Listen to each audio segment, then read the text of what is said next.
Xiaofan's Wuxia Tales. Chapter 2907, Taking on a 3-star Mental Strength Master Bang.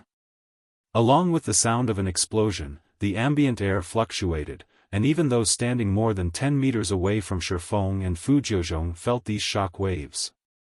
The next moment, Fu Jiuzhong's punch came to an abrupt end, while Shifeng stumbled several steps back before he managed to stabilize his body.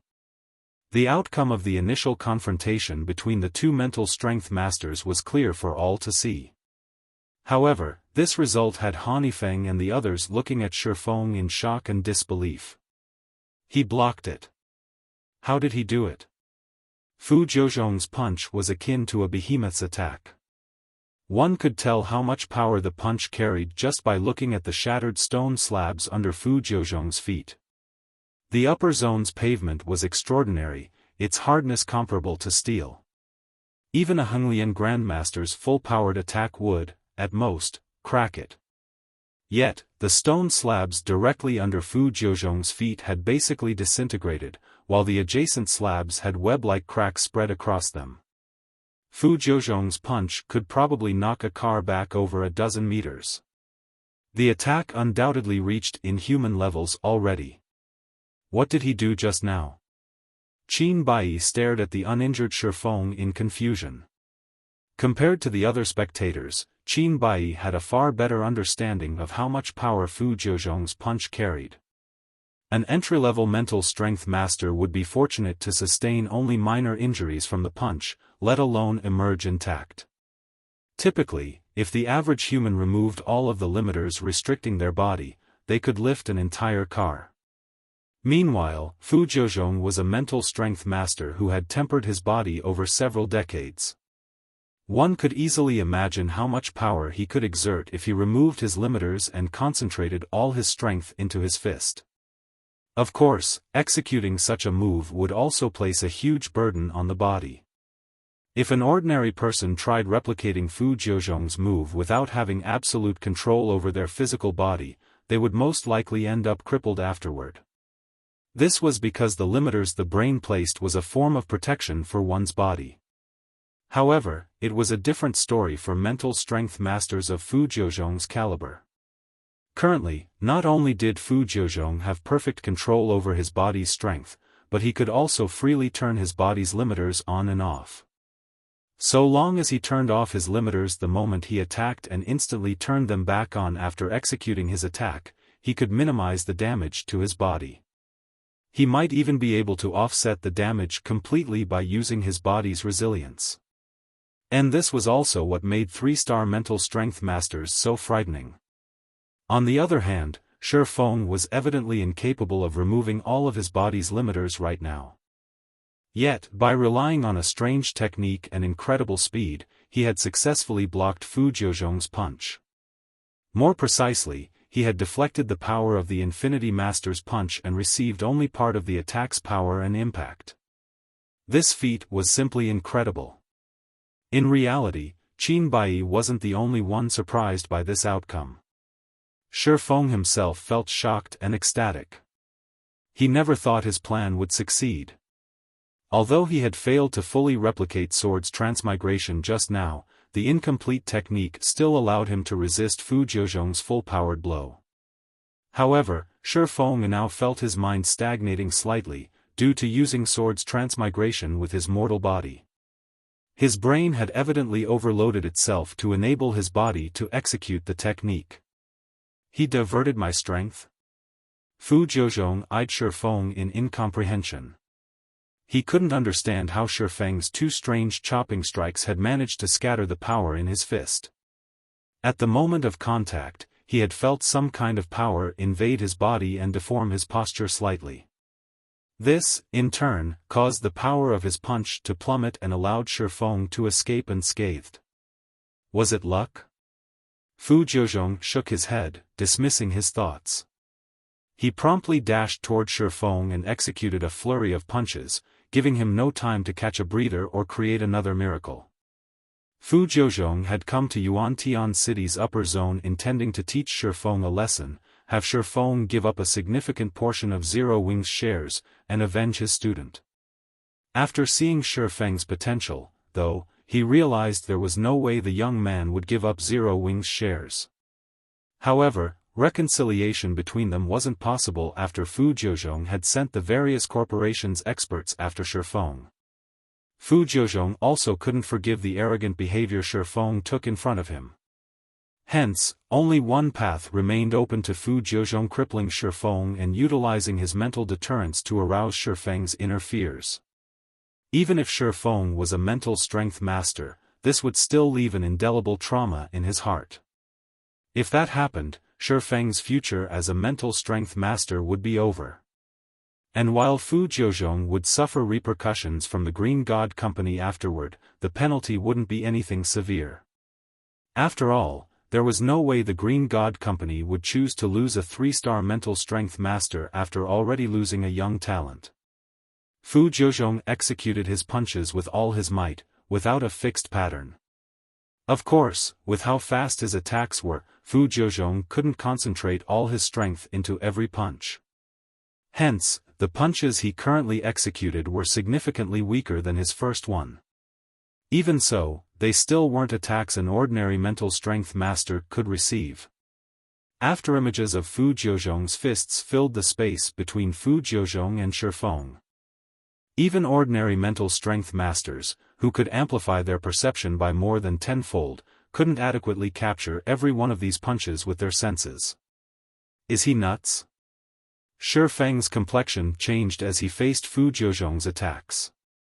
Even an expert of Fu Jiuzhong's caliber would suffer serious injuries if he executed so many attacks without any limiters. The fact that he was doing so was simply ridiculous. However, Shi Feng also had to admit that Fu Jiuzhong's attacks were effective. He could hardly keep up with the attacks, let alone execute swords transmigration to deflect them. When Fu Jiuzhong's punches were about to reach him, Shi Feng gritted his teeth and liberated the limiters on his muscles once more. He then brandished his arms as if they were 2 long swords. Swords orbit. Bang! Bang! Bang! Less than 1 meter separated Fu Jiuzhong and Shi Feng as they clashed in front of the Green God Tower. Although none of the surrounding pedestrians could see the arms of either mental strength master, the numerous thunderous explosions and shock waves made everyone feel as if they were standing in a storm. 2 seconds into the clash, Shi Feng began retreating step by step, evidently at a disadvantage. And although Shi Feng had successfully deflected all of Fu Jiuzhong's punches thus far, his complexion grew paler and paler as time passed. Let's see how long you can last. Fu Jiuzhong sneered when he saw Shi Feng's poor complexion. Although Fu Jiuzhong was sustaining heavy damage by executing so many attacks with his limiters fully liberated, the damage wasn't unbearable. At worst, he would have to consume life potions for a month, but all his injuries would eventually disappear as if they never existed. However, it was a different story for Shi Feng. If the young man failed to hold on now, he would be crippled in the future. The seconds ticked by one after another. Qin Bai, who was watching the entire fight, grew increasingly anxious. "Senior brother, is there nothing you can do?" Weiyang Qianhen asked when she saw Shi Feng's ashen face. In a frustrated tone, Qin Bai responded, "I want to step in, but the fight between them is no longer at a level where I can intervene. I might even make the situation worse for Shi Feng. All we can do is wait for teacher to arrive." Qin Bai wanted nothing more than to intervene in the fight, but he simply lacked the ability to do so. After all, even after pushing his senses to their limits, he still couldn't keep up with Shi Feng's and Fu Jiuzhong's movements. If he charged in recklessly, he might get sent flying by some random attack. 10 seconds into the fight, Fu Jiuzhong's complexion began turning red, while Shi Feng's turned deathly pale. A look of deep fatigue also surfaced in Shi Feng's eyes, and it was evident he could last only a few more seconds. Die! Fu Jiuzhong accelerated his punches when he noticed Shi Feng faltering. He planned to end the fight right here and now. Upon seeing this, Qin Bai reflexively closed his eyes, while Weiyang Qianhen's complexion turned grim. Just as Fu Jiuzhong's fists were about to overwhelm Shifeng's defense, a rebuke suddenly echoed in everyone's ears. "Both of you, stop fighting this instant." Although this voice wasn't deafening, it still stimulated everyone's mind and compelled them to obedience. Among those present, only Fu Jiuzhong, Shifeng, and Qin Bai remained mostly unaffected by the voice. However, immediately afterward, an incomparably powerful mental deterrence assaulted Fu Jiuzhong and Shifeng, causing them to stumble back several steps. This scene amazed the surrounding spectators, and everyone couldn't help wondering about the identity of the voice's owner. When everyone turned toward the voice's origin, what they saw were two people walking out of the Green God Tower's entrance. One was a beautiful woman with her black hair tied into a ponytail, and the other was a white-clad old man walking with a hunched back and a cane. Most of the people present quickly recognized the woman. She was none other than Xia Qingying, the base layer's general manager. The old man Xia Qingying was supporting, though, was someone unfamiliar to them. Only Qin Bai recognized the old man, and he couldn't help a look of panic and disbelief at seeing the old man. Looking at the approaching old man, Fu Jiuzhong gnashed his teeth and yelled, "Wu Yuan! I'm only teaching an arrogant kid a lesson. Are you going to interfere in this as well?" The white-clad old man's name was Xia Wu Yuan. In addition to being the middle-layer general manager of Yuantian City's upper zone, he was also a bona fide 3-star mental strength master, someone with real authority in Yuantian City's upper zone. Rumor had it that he was only half a step away from becoming a mental strength grandmaster. However, for Fu Jiuzhong, who had just recently become a 3-star mental strength master, Xia Wu Yuan wasn't an existence to fear. "Jiuzhong, this is Yuantian City's upper zone. Do you take this place for a joke?" Xia Wu Yuan said as he glanced at Fu Jiuzhong. "This matter ends here. Shifeng is already a talent Yuantian City's upper zone has set its eyes on. I won't sit still if you persist in making a scene." Xia Wu Yuan's words thundered in Fu Jiuzhong's ears, causing his expression to turn ugly. Fu Jiuzhong then glared at Shifeng and said coldly, "Consider yourself lucky today, kid. However, don't think you'll be as lucky next time." After saying so, Fu Jiuzhong got back into his maglev car together with Lu Tiandi and departed the area, disinclined to exchange any more words with Xia Wu Yuan. "Teacher, are we going to let Shifeng go, just like that?" Lu Tiandi asked. With them having thoroughly offended Shifeng, if they didn't cripple Shifeng now, he would definitely become a thorn in their side with his extraordinary potential. After taking a deep breath, Fu Jiuzhong shook his head and said, "That old ghost is already close to crossing that threshold. I can't go up against him. However, that doesn't mean I'll let that kid off. After I apply for 3-star high-grade authority and get it approved, I'll have one chance to train in the core area and solidify my gains.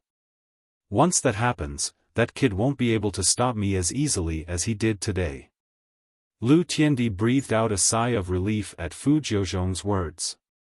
If Fu Jiuzhong could train in the upper zone's core area even for a short period, he would definitely return stronger and would have a much easier time dealing with Shifeng. Most importantly, Fu Jiuzhong could afford to do a lot more things once he gained 3-star high-grade authority. Read latest chapters at Wuxia World. Meanwhile, after Fu Jiuzhong and Lu Tiandi left, Shifeng hurriedly approached Xia Qingying and Xia Wu Yuan to thank them. If not for Xia Wu Yuan's intervention, Shifeng really would have succumbed to Fu Jiuzhong's attacks. "This little fellow has quite the talent," Xia Wu Yuan thought to himself as he scrutinized Shifeng. He then said, "Qingying mentioned you to me before. She said you were even more talented than Bai. I initially thought she was joking, so it is fortunate I had some business here today. Otherwise, Fu Jiuzhong would have crippled you. Thank you for helping me, Elder Xia." "Thank you as well, General Manager Xia," Shifeng said as he looked at Xia Wu Yuan and Xia Qingying nodding at Shifeng. Xia Qingying said, "You really surprised me. Although I've long since known you would become a mental strength master sooner or later, I didn't expect you to break through in such a short time. It seems I didn't invite my grandfather here in vain. Xiaofan grew a little awkward after hearing Xia Qingying's words, unsure of how to explain himself. After all, his rapid growth was a complete accident. Ahem, that's enough talking. You'll have plenty of chances to talk in the future, Xia Wuyuan said, faking a cough. He then looked at Xiaofan and said, "Kid, now that you've become a mental strength master, come with me to the middle layer." Chapter 2908, Middle Layer. We're going to the middle layer now? Xiaofan was a little surprised by Xia Wuyuan's words. According to his understanding, while one could indeed live in the middle layer once one became a mental strength master, one would first need to clear the Green God Company's internal test and review. One couldn't enter the middle layer simply on the assumption that one was a mental strength master already. After all, the middle layer was an incredibly important location for the Green God Company. Even the middle layer's official residents needed to undergo strict inspections every time they entered and left. When Qin Bai overheard Xia Wuyuan's words, he was dumbfounded. Qin Bai still remembered that after he became a mental strength master, he had to go through an incredibly troublesome process to gain access to the middle layer. Yet, Xiaofan could enter the middle layer before even receiving the Green God Company's recognition. However, Xia Wuyuan indeed had the authority to make such a decision as the middle layer's general manager. Even if Xiaofan weren't a mental strength master, Xia Wuyuan could still bring him into the middle layer, just without official residential status. Of course. Although you haven't passed our internal test and review yet, the fact that you held your ground against Fu Jiuzhong proves that you are indeed a mental strength master, Xia Wuyuan said, nodding. He then smiled and continued, since you are now one of Yuantian City's upper zone's mental strength masters, you naturally have to get registered at the middle layer immediately. Or are you telling me you don't want the middle layer's residential status? Of course not, Xiaofan said hurriedly. It will naturally be wonderful if I can get my residential status for the middle zone right now. The resources available to the middle layer's residents were beyond the reach of the base layer's residents. Specifically, he could purchase life water once he gained middle layer residential status. Good. Let's go, then.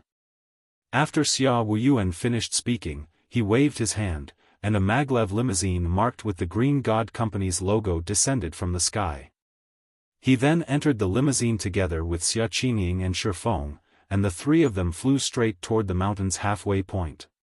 At this sight, Han Yifeng and the other corporation heirs aiming to enter the middle layer inevitably grew envious. Brother Shi's status is going to skyrocket now. Han Yifeng was filled with complex emotions as he watched Xiaofan depart. Han Yifeng had constantly been seeking to gain the privilege to live in the middle layer. Yet, Xiaofan now had this privilege at his fingertips. Xiaofan had even gained the attention of Xia Wuyuan, the middle layer's general manager. Even after entering the middle layer, Xiaofan would not have to fear being targeted.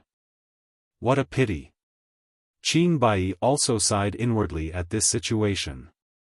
If the middle layer's big shots found out about Xiaofang's talent, they would desperately try to get him as their student. Qin Bai's teacher wouldn't be an exception. Now, though, Xia Wuyuan had gotten ahead of everyone. A mental strength master, is it? I'll soon catch up to you. Unlike Qin Bai and the others, when Weiyang Qianhen saw Xiaofan departing for the middle layer, the urge to compete with Xiaofan bloomed in her heart. On the other side, Xiaofang's group arrived in the middle layer after going through multiple electronic scans and inspections. Upon entering the mist-shrouded area, Xiaofan felt a significant portion of his accumulated mental fatigue clear up. The middle layer's recovery effects were drastically better than those of the large mansion's environment. When Xia Wuyuan brought Xiaofan to a mansion flanked by a lush mountainside and a small waterfall, Xiaofan was completely stunned by the environment. Isn't the environment here a little too amazing? It's at least twice as good as the environment I felt when I entered the middle layer. Even without doing anything, I can probably live up to 160 or 170 years old in such an environment, Xiaofan exclaimed as he experienced the changes the mansion's environment brought to his body. This is one of only 20 top-tier mansions in the middle layer. Let alone 160 or 170, a Henglian Grandmaster can live up to 200 here without any problems, Xiaofan said, chuckling. As the Green God Company's life technology continues improving, the lifespan of the middle layer's residents will also increase. Eventually, this place will let even ordinary people live up to 200 years old. As for mental strength masters like yourself, you might live to celebrate your 300th birthday. 300? Xiaofan was a little dazed. 300 years was already enough for a change in dynasties during ancient times. That's right. Although it is still somewhat difficult to reach such an age in the middle layer right now, the improvement is only a matter of time, Xiaofan said, nodding. However, if you become a mental strength grandmaster, reaching 300 won't be difficult at all. Are mental strength grandmasters that strong? Xiaofan asked in surprise. With his current physical fitness, even with the support of life potions and the middle layer's environment, he could, at most, live to around 200 years old. He dared not think about living up to 300. Yet, Xiaofan stated that a mental strength grandmaster could currently live up to 3 centuries. This was incredible. Of course. Mental strength grandmasters are much stronger than you think. They can exert 100% control over their brains. To ordinary people, they are no different from gods. The Green God Company's creator was also a mental strength grandmaster, Xiaofan said, awe and envy appearing on his face. Xiaofan was stunned once more. The Green God Company was the most influential corporation in the world. The combined influence of every other corporation worldwide couldn't match the Green God Company's influence. Xiaofan never imagined that the founder of this corporation was a mental strength grandmaster. This was simply unbelievable. Seeing Xiaofan's dazed expression, Xiaofan added, you, too, have a small possibility of becoming a mental strength grandmaster. It is for this possibility that I brought you to the middle layer. Only by living here can you better develop your mental strength. Letting you remain in the base layer is simply a huge waste.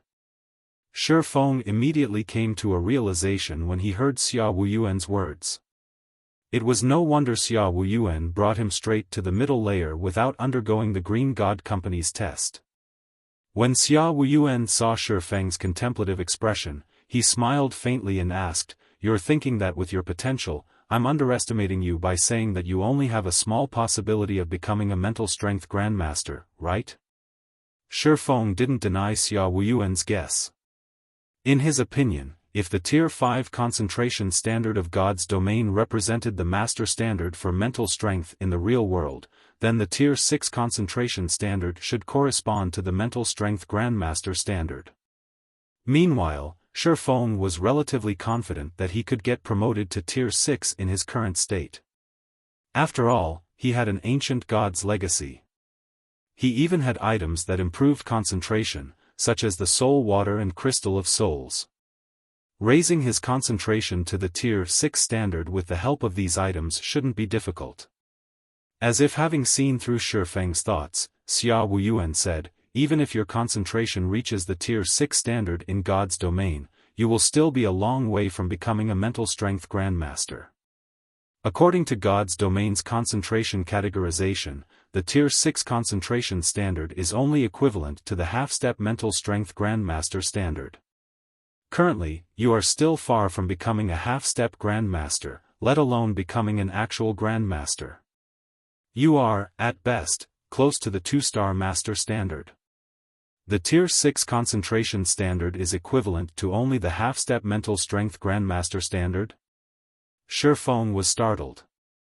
Xiaofan had experienced what it was like to have Tier 6 concentration thanks to the light of 2 worlds, and the experience was amazing beyond imagination. With Tier 6 concentration, he could suppress even ordinary Tier 5 existences with his mental oppression. Tier 4 players that weren't at the peak of Tier 4 would even lose consciousness on the spot. In his opinion, this should already be equivalent to the rumored mental strength Grandmaster standard. Yet, according to Xia Wuyuan, that wasn't the case at all. If Xia Wuyuan was telling the truth, then Xiaofan couldn't even begin to imagine how powerful a mental strength Grandmaster's mind was. Can you not make it sound as if half-step mental strength Grandmasters are very weak? I'll have you know that even Yuan-Tian City's upper zone has only 3 half-step Grandmasters, while some of the other upper zones have only 2.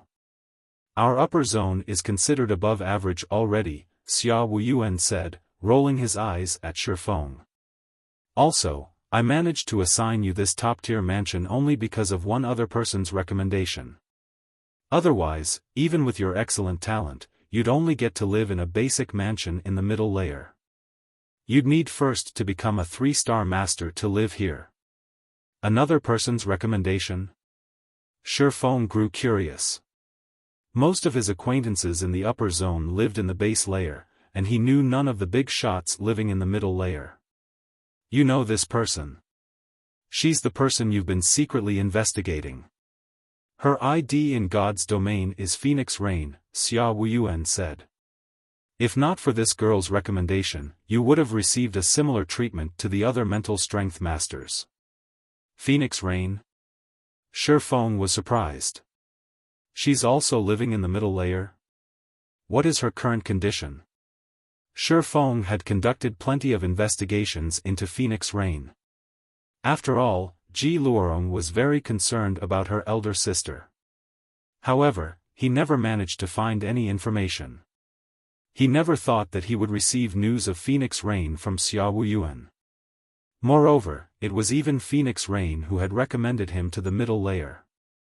I can only say that it isn't good. Apart from that, there is nothing else you should know right now, Xia Wuyuan replied, shaking his head.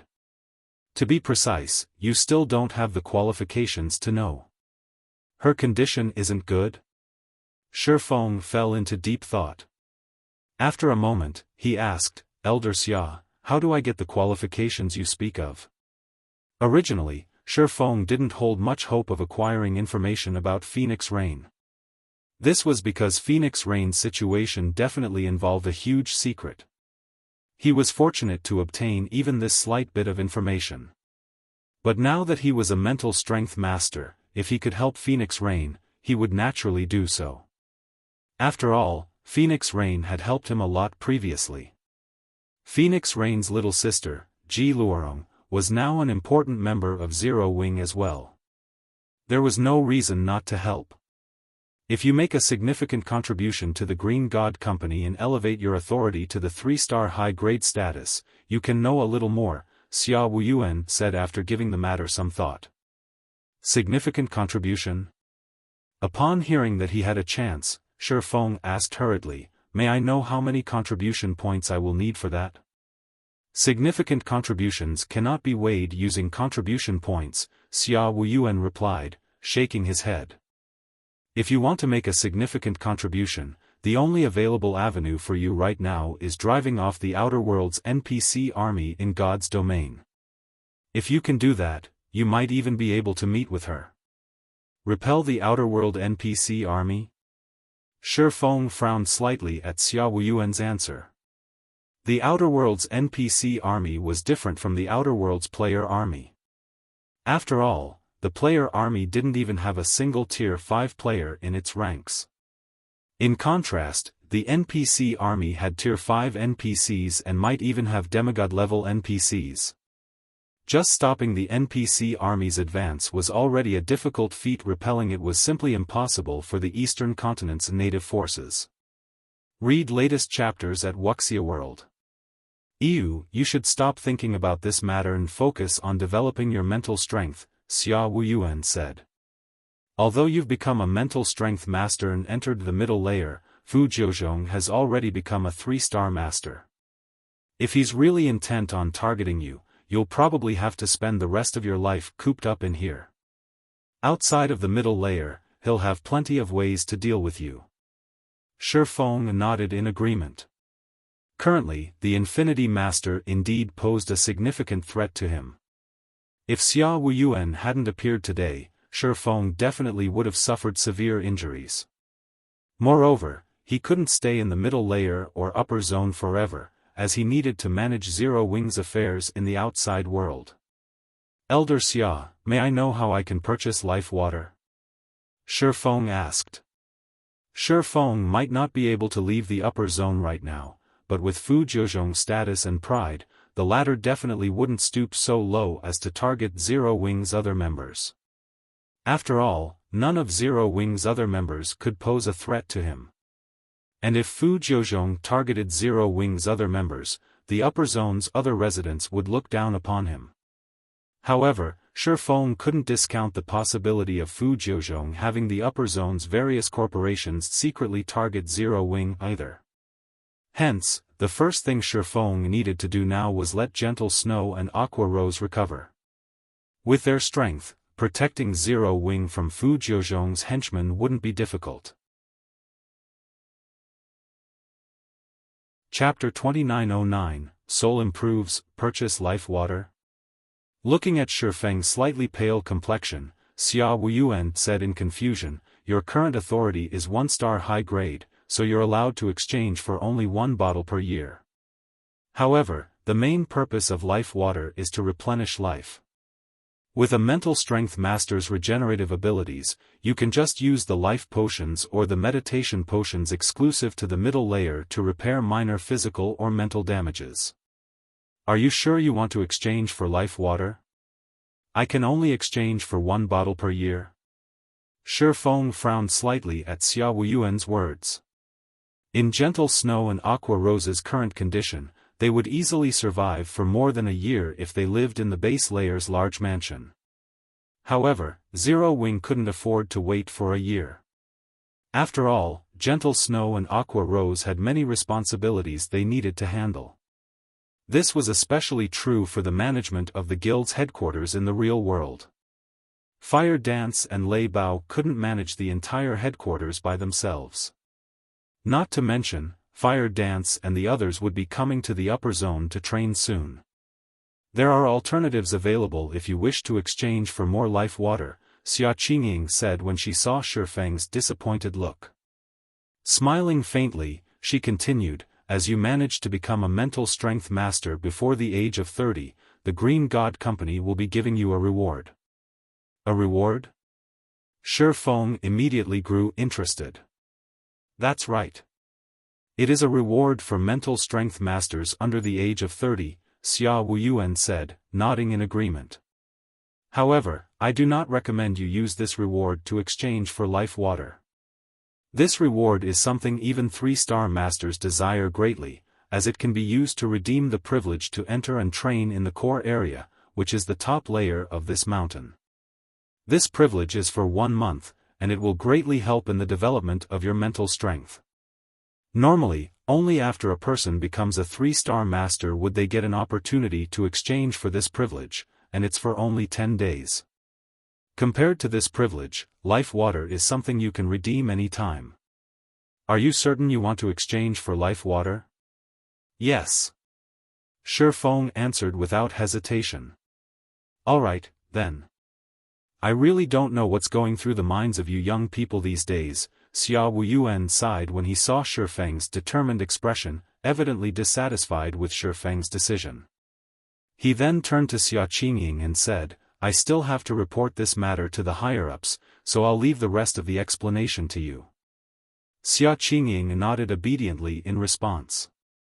After Xia Wuyuan finished speaking, he turned away and left the mansion, having no intention of continuing his conversation with Xiaofan.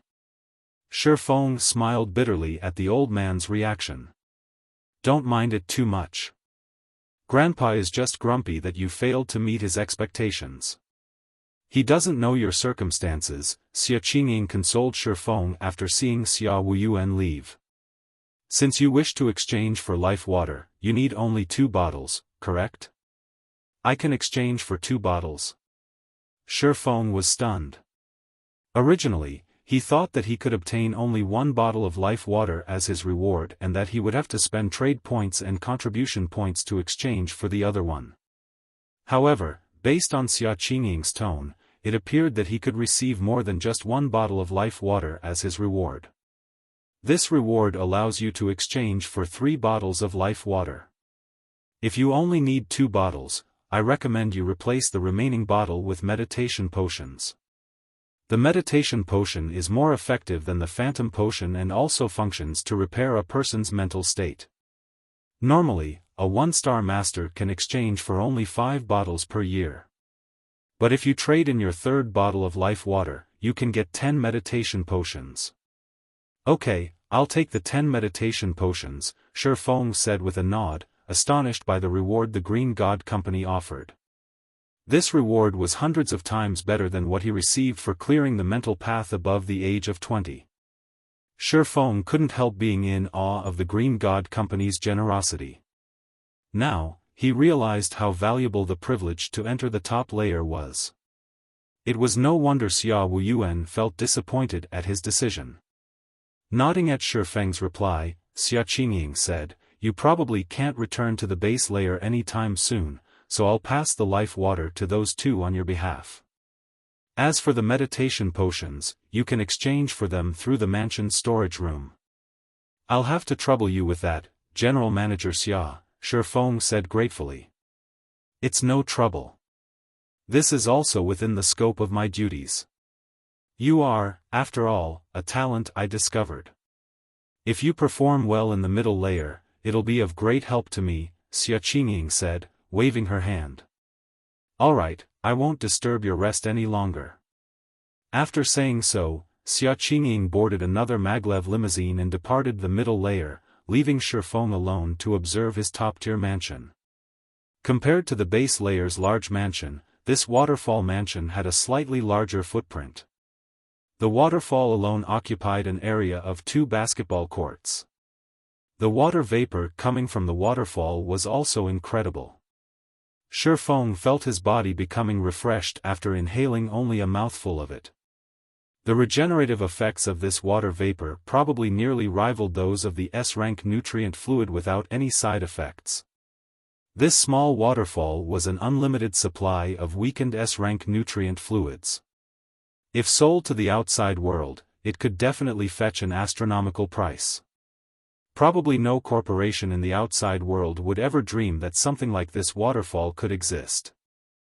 After all, S-rank nutrient fluids were incomparably precious to the outside world's corporations, with only a very limited amount available each year.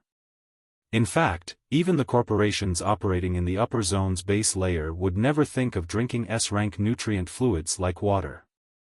After Xiaofan finished marveling at the waterfall, he made his way into the mansion. So this is why anyone who has lived in the middle layer before would never wish to leave it again. Realization dawned upon Xiaofan as he looked at the hall in front of him. After he entered the mansion and closed the doors, the sound of splashing water cut off completely. The mansion's sound insulation was perfect. In addition, the special energy flowing inside the mansion was twice as strong as outside. If ordinary people lived in such an environment, even if they did nothing but lie on the ground, their physical fitness would still reach the half-step Henglian Grandmaster standard. If they trained their bodies a little, developing their physical fitness to the standard of Henglian Grandmasters would be no trouble at all. Moreover, this special energy also had an effect on a person's mental state, allowing a person to remain mentally energized as well as maintain an ethereal mood. If a person trained in such an environment for a long period, even if they didn't become a mental strength master, they would be close. Xiaofan could easily imagine how scary it would be to go from living in such an environment to living in the base layer's environment. The transition would be akin to being a billionaire living a rich and happy life in one moment and then suddenly becoming an ordinary person in the next moment. No ordinary human could possibly accept such a drastic change. It also explained why Fang Shihan was so adamant in preserving her middle layer reserve slot. So long as Fang Shihan could remain in the middle layer, her chances of becoming a mental strength master would be at least double than if she lived in the base layer. Is this the storage room? While touring the mansion, Xiaofan noticed a small room made entirely out of some unique metal. When he entered the room and accessed the interface inside, he had to marvel at the Green God Company's financial prowess. According to the introduction displayed, the storage room housed all the resources available for exchange in the middle layer. This storage room even had life water stocked. Through the storage room, he could immediately obtain the potion he wanted. He wouldn't have to spend time on a trip to the Green God Tower during emergencies. This was a great convenience provided to the middle layer's residents. Seeing this, Xiaofan decided to give this exchange system a try. The next moment, several laser scanners scanned Xiaofan's body and acquired his biometric data. After verifying his identity, the room's interface displayed the resources available to him. Currently, he had 10 meditation potions to his name, each worth 4 million trade points and 100,000 contribution points.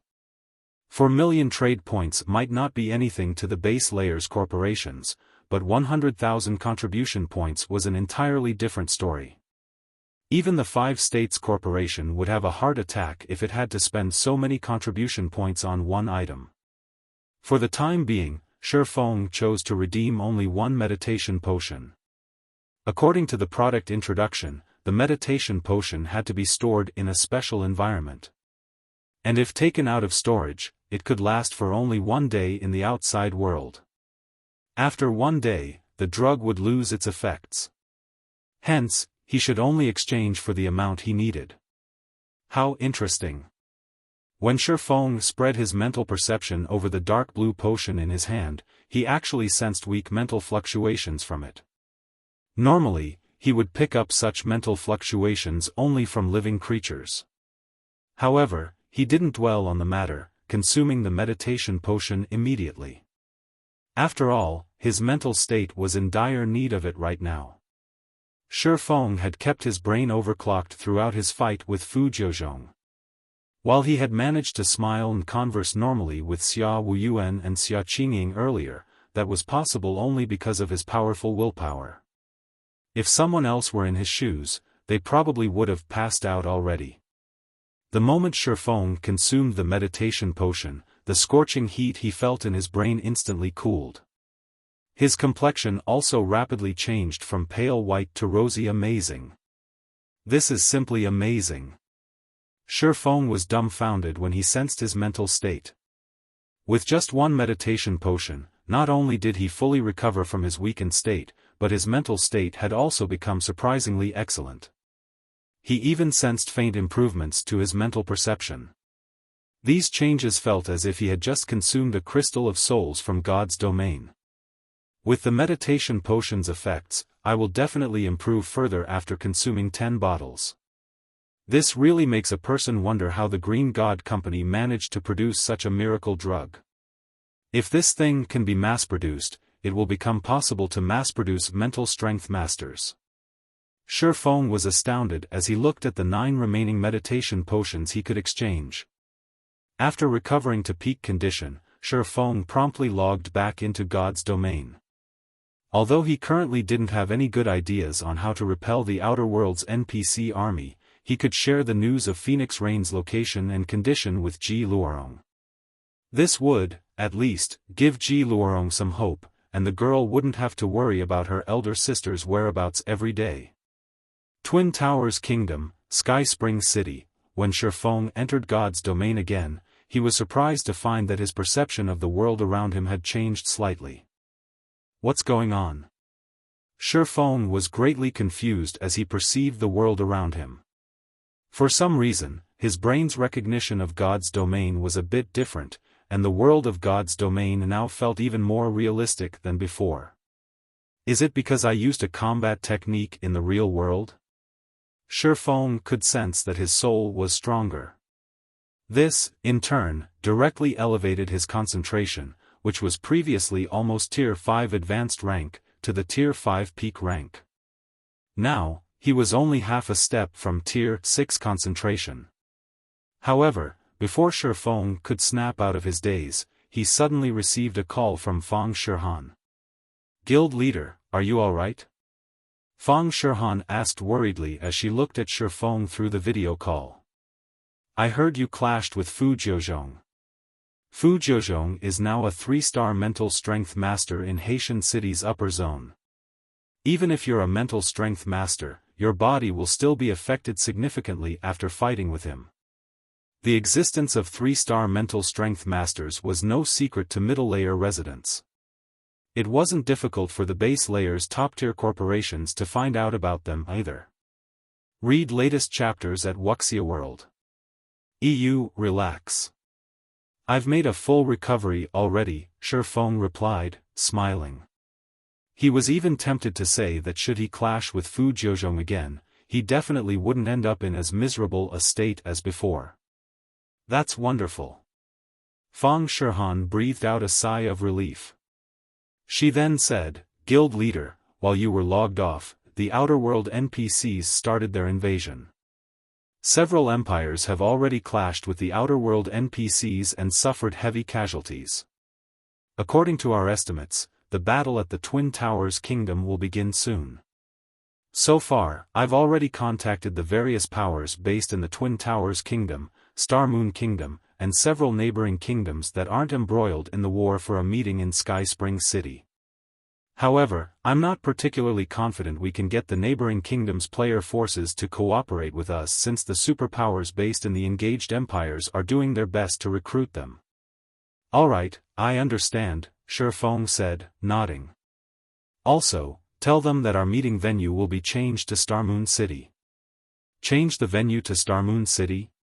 Fang Shihan was a little confused.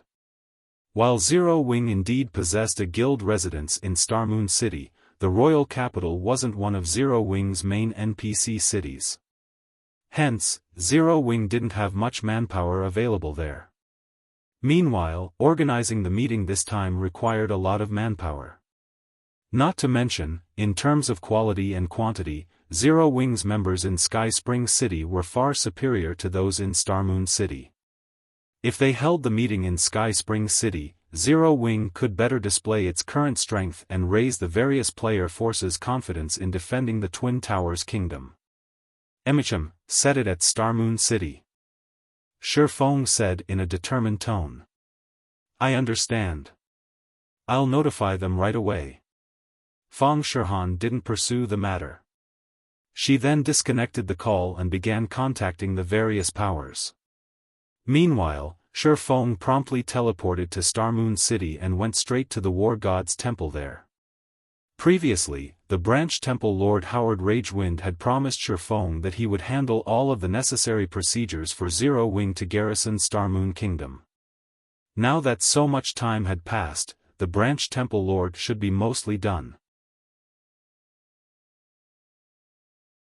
Chapter 29:10, Kingdom's Foundation. When Shifeng entered the War God's Temple's first-floor hall, a level 180, Tier 4 general manager approached him in a respectful manner. Upon seeing this sight, the players looking to pick up quests from the War God's Temple turned to Shifeng with envious and curious gazes. Who is that guy? Why is the general manager personally receiving him? I recall some Tier 4 experts coming to pick up quests some time ago.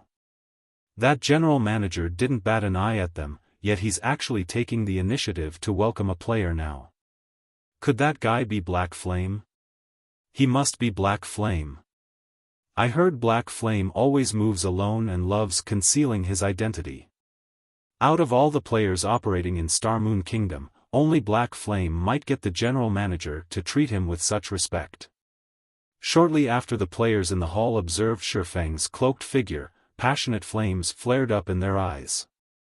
They also began approaching him, hoping to take pictures or videos as mementos of meeting the legendary Sword Saint.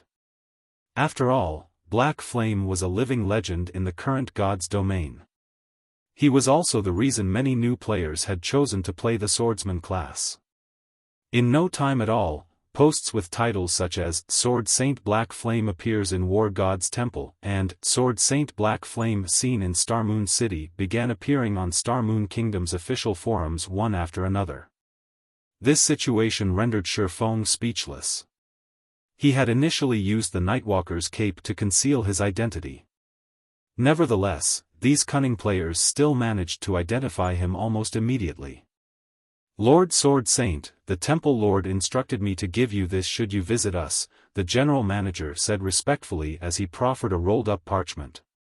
"The contract's contents will take effect as soon as you sign it." After receiving the parchment scroll, Xiaofan nodded and said, "Please thank the Temple Lord for me."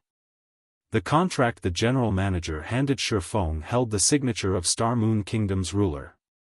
Once Xiaofan signed his name on the contract, Zero Wing would officially garrison Star Moon Kingdom and become its representative guild. At that time, Zero Wing would be able to dictate the kingdom's development and even mobilize the kingdom's army.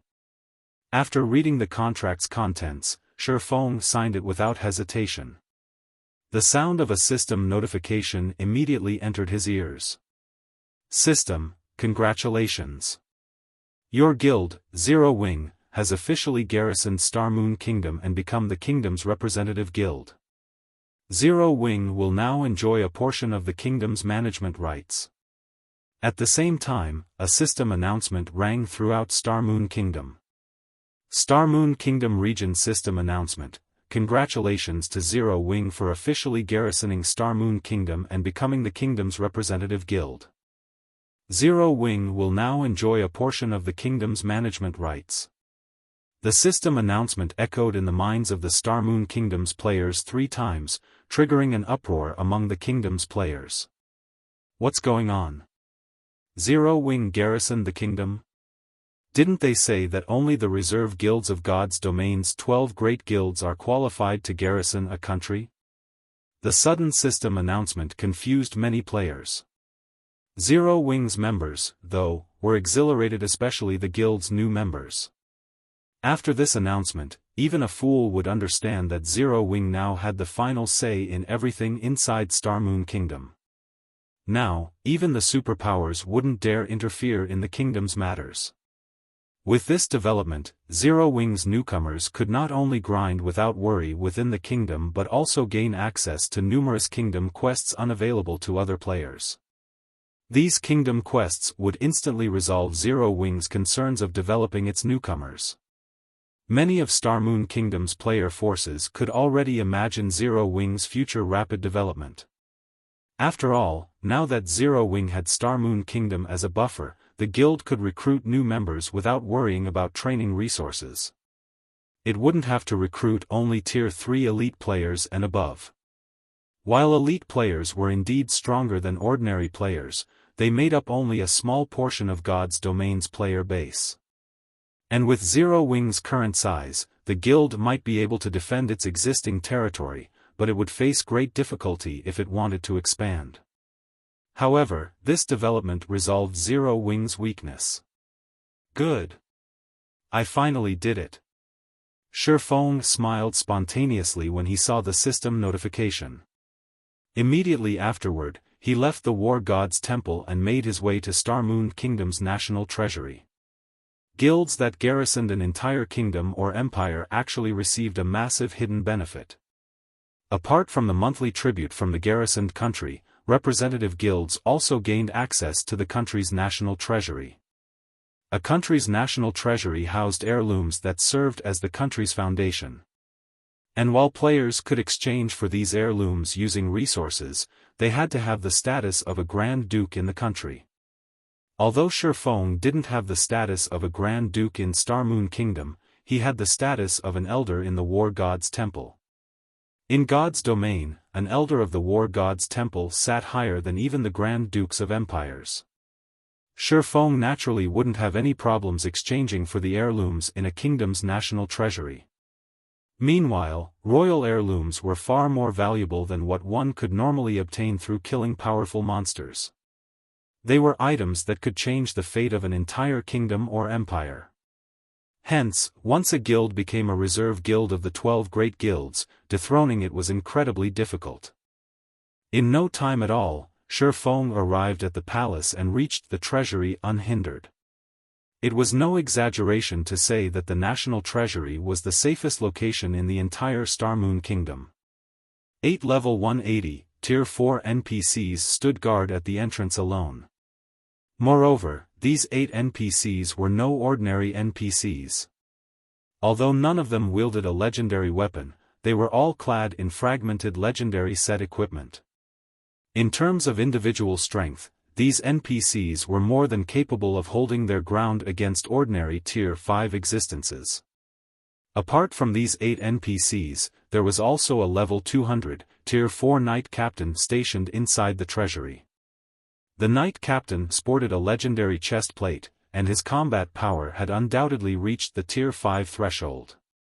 Most importantly, a magic barrier enveloped the entire treasury. If one wished to break through this magic barrier, one would need a force of 3 to 5 Tier 5 existences, at the very least. "Lord Sword Saint, may I know what business you have here?" the Knight Captain asked respectfully when Xiaofan entered the treasury. "I'm here to exchange for the items here," Xiaofan stated. "Please follow me." The Knight Captain then led Xiaofan to the after descending 4 floors and walking for around half an hour, Xiaofan arrived in front of a secret room enclosed by a magic barrier. Sitting quietly inside the room was an old man who made Xiaofan feel pressured. A Tier 5 Grand Wizard?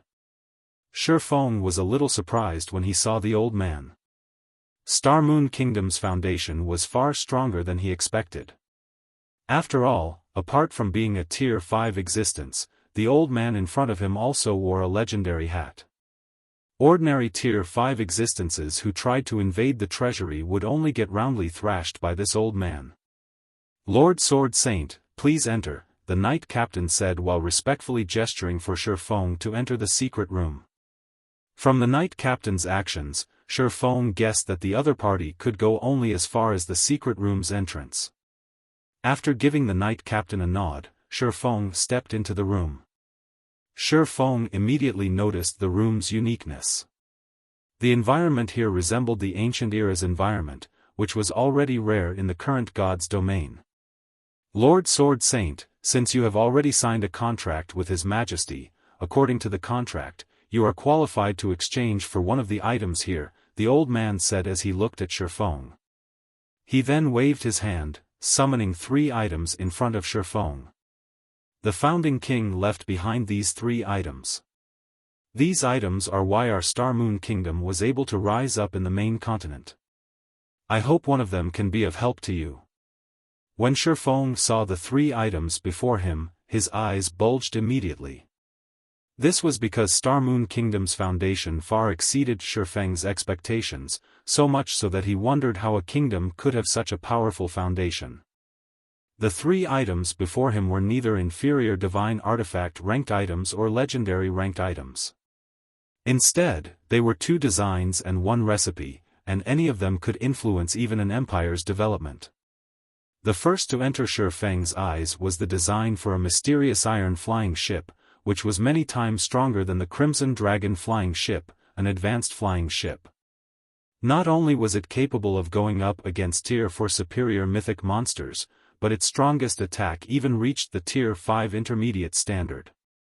It could tear through the defensive magic arrays of cities like paper. Moreover, it had a maximum carrying capacity of 300 people. However, it cost a mind-blowing 1.5 million gold coins and 1 million magic crystals to exchange for the mysterious iron flying ship's design. The second item that drew Xiaofang's eyes was the recipe of the Divine Power Potion, a Grandmaster Potion. As the potion's name suggested, players would gain divine power when they consumed the potion. For half an hour, players would have their tier elevated by 1, up to a maximum of Tier 4. Although Xiaofan had heard of potions that raised a player's tier by 1, he had never heard of any that could raise a player's tier to Tier 4. Moreover, the potion even had a long duration of 30 minutes. In the current era where Tier 4 players were still as rare as a phoenix's feather, the recipe for the Divine Power Potion was priceless. Even an ordinary first-rate guild would become an existence feared by the 5 great super guilds should it get its hands on this recipe. Read latest chapters at Wuxia World. EU. Meanwhile, this recipe cost 1 million gold coins and 1.5 million magic crystals. The last item to enter Xiaofan's eyes was the design for a combat puppet, a secret silver combat puppet. Throughout both his lives, Xiaofan had seen a secret silver combat puppet only once. In God's domain, bronze combat puppets possessed power at the Tier 3 peak standard. Even in the current God's domain, a bronze combat puppet was an incredibly powerful existence. Unless a Tier 4 existence appeared, a bronze combat puppet was unlikely to get destroyed. Above bronze combat puppets were mysterious iron combat puppets, which possessed combat power at the Tier 4 peak standard. They could go toe-to-toe against bona fide Tier 4 players. As for secret silver combat puppets, they possessed strength at the Tier 5 basic standard. Tier 4 existences would have a very difficult time destroying a secret silver combat puppet, and normally only Tier 5 existences could damage one. Meanwhile, the design for the secret silver combat puppet cost 2 million gold coins and 1 million magic crystals. Chapter 29:11 Heirlooms secured. Xiaofan hesitated over the Star Moon Kingdom's 3 royal heirlooms. All 3 treasures could help a kingdom rise to prominence and a guild to reach the apex of God's domain instantly. Moreover, each had its advantages. I can exchange for only one. Xiaofan couldn't help asking. Only one, the old man replied with a smile.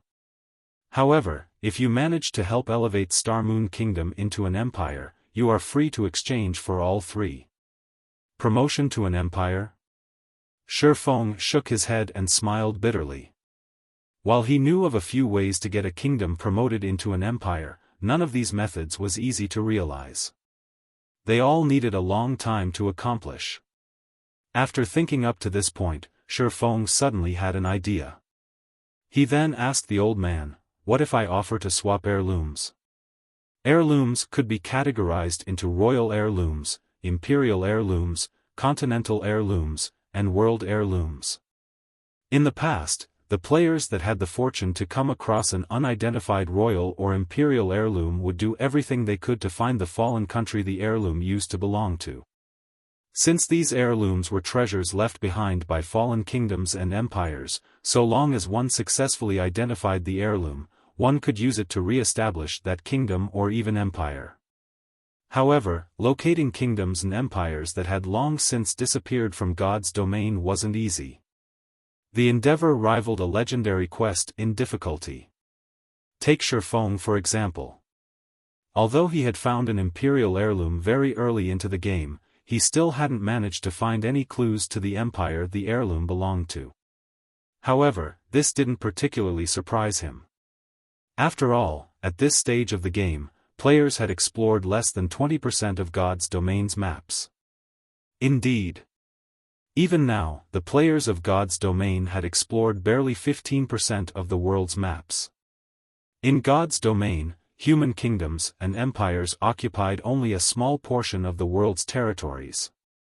Most of the 2 main continents consisted of level 150+ neutral maps, and only after 40% of the game's player base reached level 180, Tier 3 or above could players adequately explore these maps. Not to mention, this was only the 2 main continents. There was still the vast ocean in God's domain, which held innumerable islands, some as large as kingdoms and empires.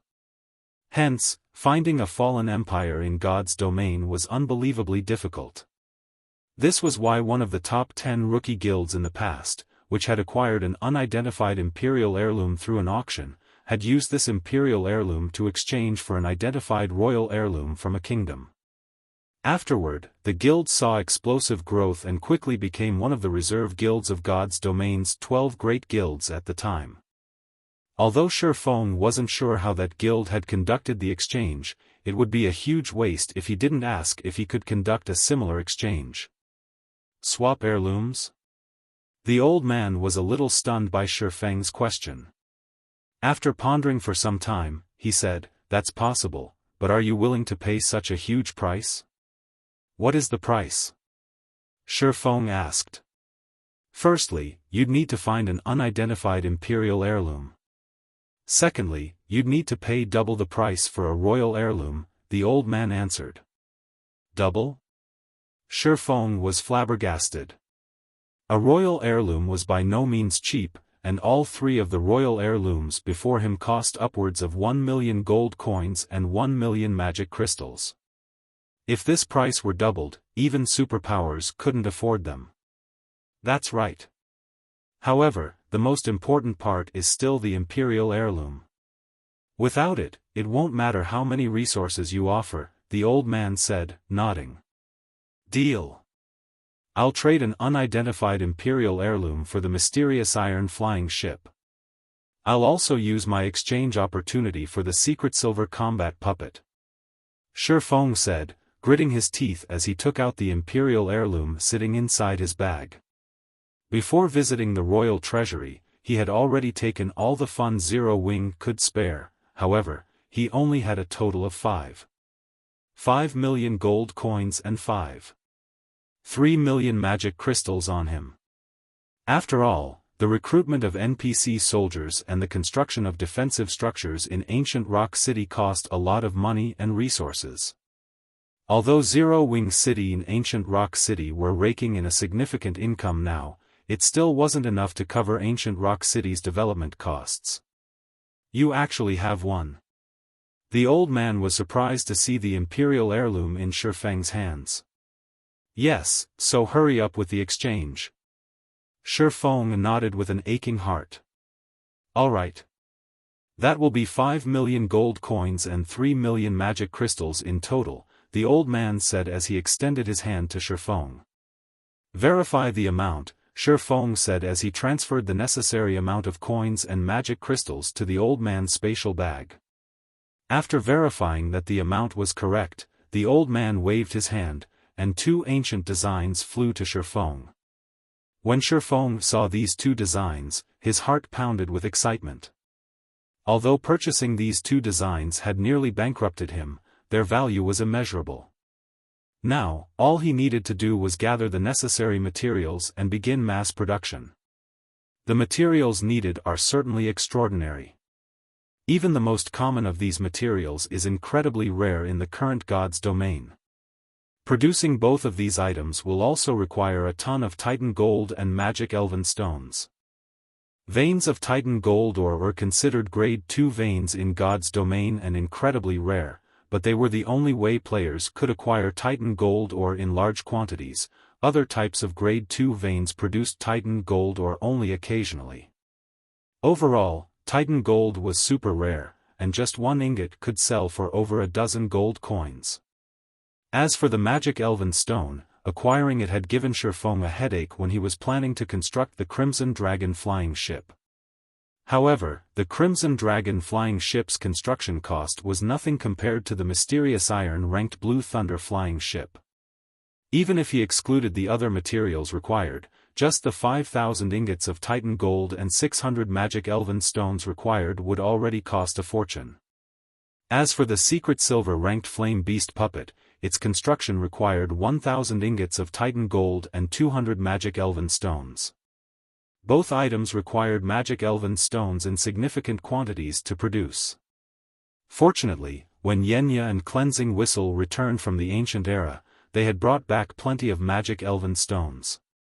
Currently, Zero Wing had a stockpile of over 4,000 magic elven stones, just barely enough to construct an adequate number of Blue Thunder flying ships and Flame Beast puppets. The only problem now was the Titan gold. Zero Wing only had around 30,000 ingots. While Xiaofan was studying the 2 designs, Fang Shihan suddenly called him. Guild Leader, the guild leaders and representatives of the Twin Towers Kingdom and Star Moon Kingdom's various player forces have arrived. However, hardly any guilds from the neighboring kingdoms showed up, Fang Shihan said in frustration. None of the 2 superpowers came, and only 3 of the 8 first-rate guilds showed up. As for second-rate guilds, they number less than 20. This attendance rate was abysmally low. The guilds that came to help from the several neighboring kingdoms were fewer than the guilds in Star Moon Kingdom. Not to mention, neither of the 2 superpowers decided to show up. Are they all waiting to jack up the price? Xiaofan chuckled. He could understand the two superpowers' refusal. After all, the various superpowers had a lot of territories to cover, and they focused mainly on defending empires.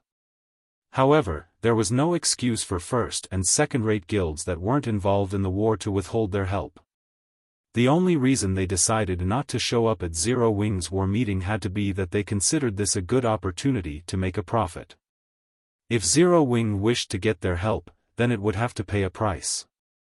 Revealing a bitter smile, Fang Shihan said, "The first-rate guilds that aren't attending indeed have such an intention. In return for their full support, they are demanding the rights to purchase private houses and guild residences in Zero Wing City or Ancient Rock City. They say that the other superpowers have already promised them such conditions. However, if we agree to their demands, then they will choose to help our side instead."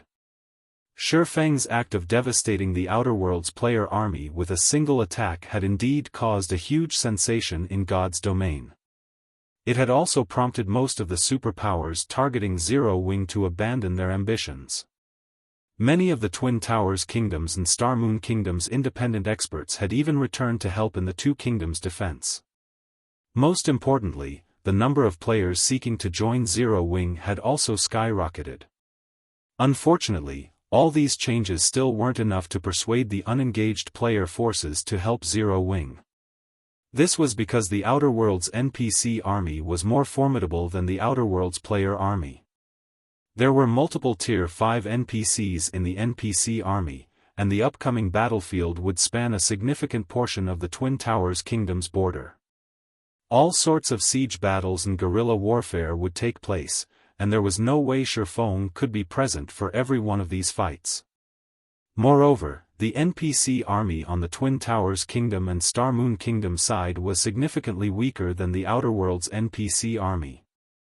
Because of mythology and Solar Temple's interference, the neighboring kingdoms uninvolved in the war didn't send their armies to reinforce the Twin Towers Kingdom and Star Moon Kingdom but to other kingdoms and empires. Hence, the NPC army defending the Twin Towers Kingdom consisted of the NPCs of only the two kingdoms. Although the Outer Worlds NPC army had split up into several dozen smaller groups and the detachment marching toward the Twin Towers Kingdom didn't have player support, this detachment could still put the two kingdoms' joint army through hell. Hence, a large number of players was needed to fight the Outer Worlds NPCs. And realizing this fact, the neighboring kingdoms' first-rate guilds naturally wouldn't miss the opportunity to get a cut of Zero Wing's resources. Good. Very good. Shifeng smiled when he heard Fang Shihan's words. Tell those first-rate guilds that they can come if they want. But if they don't, then they can forget about coming to us in the future. Read latest chapters at Wuxia World. This, Shifeng's reply rendered Fang Shihan momentarily speechless. If she relayed Shifeng's words to those 5 first-rate guilds, it would be no different from severing all ties between Zero Wing and these first-rate guilds. Meanwhile, the War of Worlds wouldn't end in just one day. As both sides continuously grew stronger and more numerous, it would end up a war of attrition between God's domain and the outer world. If Zero Wing rejected the help of these guilds now, it would have much more difficulty finding helpers in the future. After all, battles were taking place all over the eastern continent, and everywhere was lacking in manpower. It was also why the superpowers tolerated the various first- and second-rate guilds' absurd demands. Otherwise, the superpowers would have long since dealt with these large guilds. Shifeng naturally understood what Fang Shihan was trying to say. He waved the 2 designs in his hand and smiled, saying, "Look what I have here." Chapter 29:12, Confidence. When Shifeng took out 2 old and tattered designs, Fang Shihan initially discounted them. She still thought that his decision was too rash. While the 5 first-rate guilds in question might not have as many peak experts as the various superpowers, they still had over 300,000 Tier 3 players under their command, with some even having 400,000. Such a large force of Tier 3 players could influence the Twin Towers Kingdom's defensive battle significantly. Even the current Zero Wing only had around 1.2 million Tier 3 players, just the average for a superpower.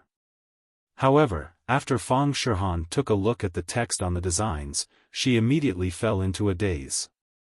"Guild leader, are you playing a trick on me?" Fang Shihan couldn't help asking. She had seen many treasures during her time in mythology. However, no matter how she looked at the designs for the Blue Thunder flying ship and Flame Beast puppet, she still felt as if she was dreaming. At this stage of the game, the 5 great super guilds had already acquired their own flying ships. However, those were only basic flying ships, which were significantly inferior to the Crimson flying ship, let alone the Blue Thunder flying ship. As for combat puppets, as far as she knew, mythology's strongest combat puppets were 3 mysterious iron combat puppets, which were used to safeguard mythology's main headquarters. Mythology had even tasked Tier 4 NPCs to keep a constant watch on these war weapons to prevent theft. "Do you think I need to do that?" Shifeng chuckled when he saw Fang Shihan's skeptical look. He could understand Fang Shihan's doubts. Mysterious iron flying ships and secret silver combat puppets shouldn't be available to players at this stage of the game, let alone the designs for them. With these designs, so long as Zero Wing had sufficient materials, it could produce a plethora of these war weapons. And with the power of these war weapons, Zero Wing could devastate the entire continent. "Sure. I'll go and reject those guilds now," Fang Shihan said, smiling. A hint of excitement also gleamed in her eyes. Although she had already grown accustomed to holding a powerful identity and position during her time as one of mythology's vice guild leaders, her heart still swelled with excitement and expectations. If Zero Wing could produce the Blue Thunder flying ship and Flame Beast puppet in time, it was almost certain to win the upcoming defensive battle at the Twin Towers Kingdom. Afterward, the 5 first-rate guilds and numerous second-rate guilds peacefully developing in the kingdoms neighboring the Twin Towers Kingdom received Fang Shihan's overbearing response. Fang Shihan did not embellish her message with any redundant words. Instead, her reply contained only one word. Scram. The 5 first-rate guilds and many second-rate guilds were dumbfounded upon seeing this response. What arrogance! Zero Wing is simply too arrogant. Zero Wing isn't taking our 5 guilds seriously at all. When the guild leaders of the 5 first-rate guilds, who had gathered for a meeting, saw Fang Shihan's reply, they unanimously jumped out of their seats and cursed in anger. Before the War of Worlds began, the superpowers held incredibly powerful influence over God's domain, such that first-rate guilds like theirs could only bear with the injustice and live with their heads down. However, after the Outer Worlds NPC army invaded, the Eastern Continent superpowers had no choice but to beg the first-rate guilds for help to defend their territories and routes. Yet despite facing imminent danger, Zero Wing actually dared tell their 5 guilds to scram. Zero Wing was simply tired of living. If Zero Wing wants to be arrogant, let it, the guild leader of Holy Seal sneered as he read Fang Shihan's reply. Once the battle at the Twin Towers Kingdom begins, we'll see how Zero Wing continues behaving arrogantly when it lacks manpower. That's right. Since Zero Wing looks down on us, we'll just help other superpowers. Zero Wing will live to regret its decision today, the guild leader of another first-rate guild said, nodding. If Zero Wing asks us for help later on, it won't get such a good price from us again. Many superpowers had already sent representatives to deliver invitations to their 5 first-rate guilds. Among them, Starlink's offer was particularly generous. Their 5 guilds had no need to worry about finding a superpower to employ them for their services. Their 5 first-rate guilds combined could field a massive army of 1.6 million Tier 3 players and 64 Tier 4 players. Apart from peak experts and apex experts, the alliance of their 5 guilds was not the slightest bit weaker than the average superpower. This was the basis of their confidence. Once their 5 guilds went to aid Starlink and Starlink's side repelled the Outer Worlds NPC army, Zero Wing would definitely regret rejecting their offer. And once Zero Wing came begging them for help, they would thoroughly bleed the guild for every penny it had. The other 3 guild leaders nodded in agreement, wanting Zero Wing to taste the misery of defending the Twin Towers kingdom without their 5 guilds. Following this, the 5 first-rate guilds collaborated with the uncommitted second-rate guilds and accepted Starlink's invitation to join the Dark Knight Empire's defensive line. This sudden development caught even Lu Tiandi off guard momentarily. "Young master, what do you think is going through Black Flame's mind?"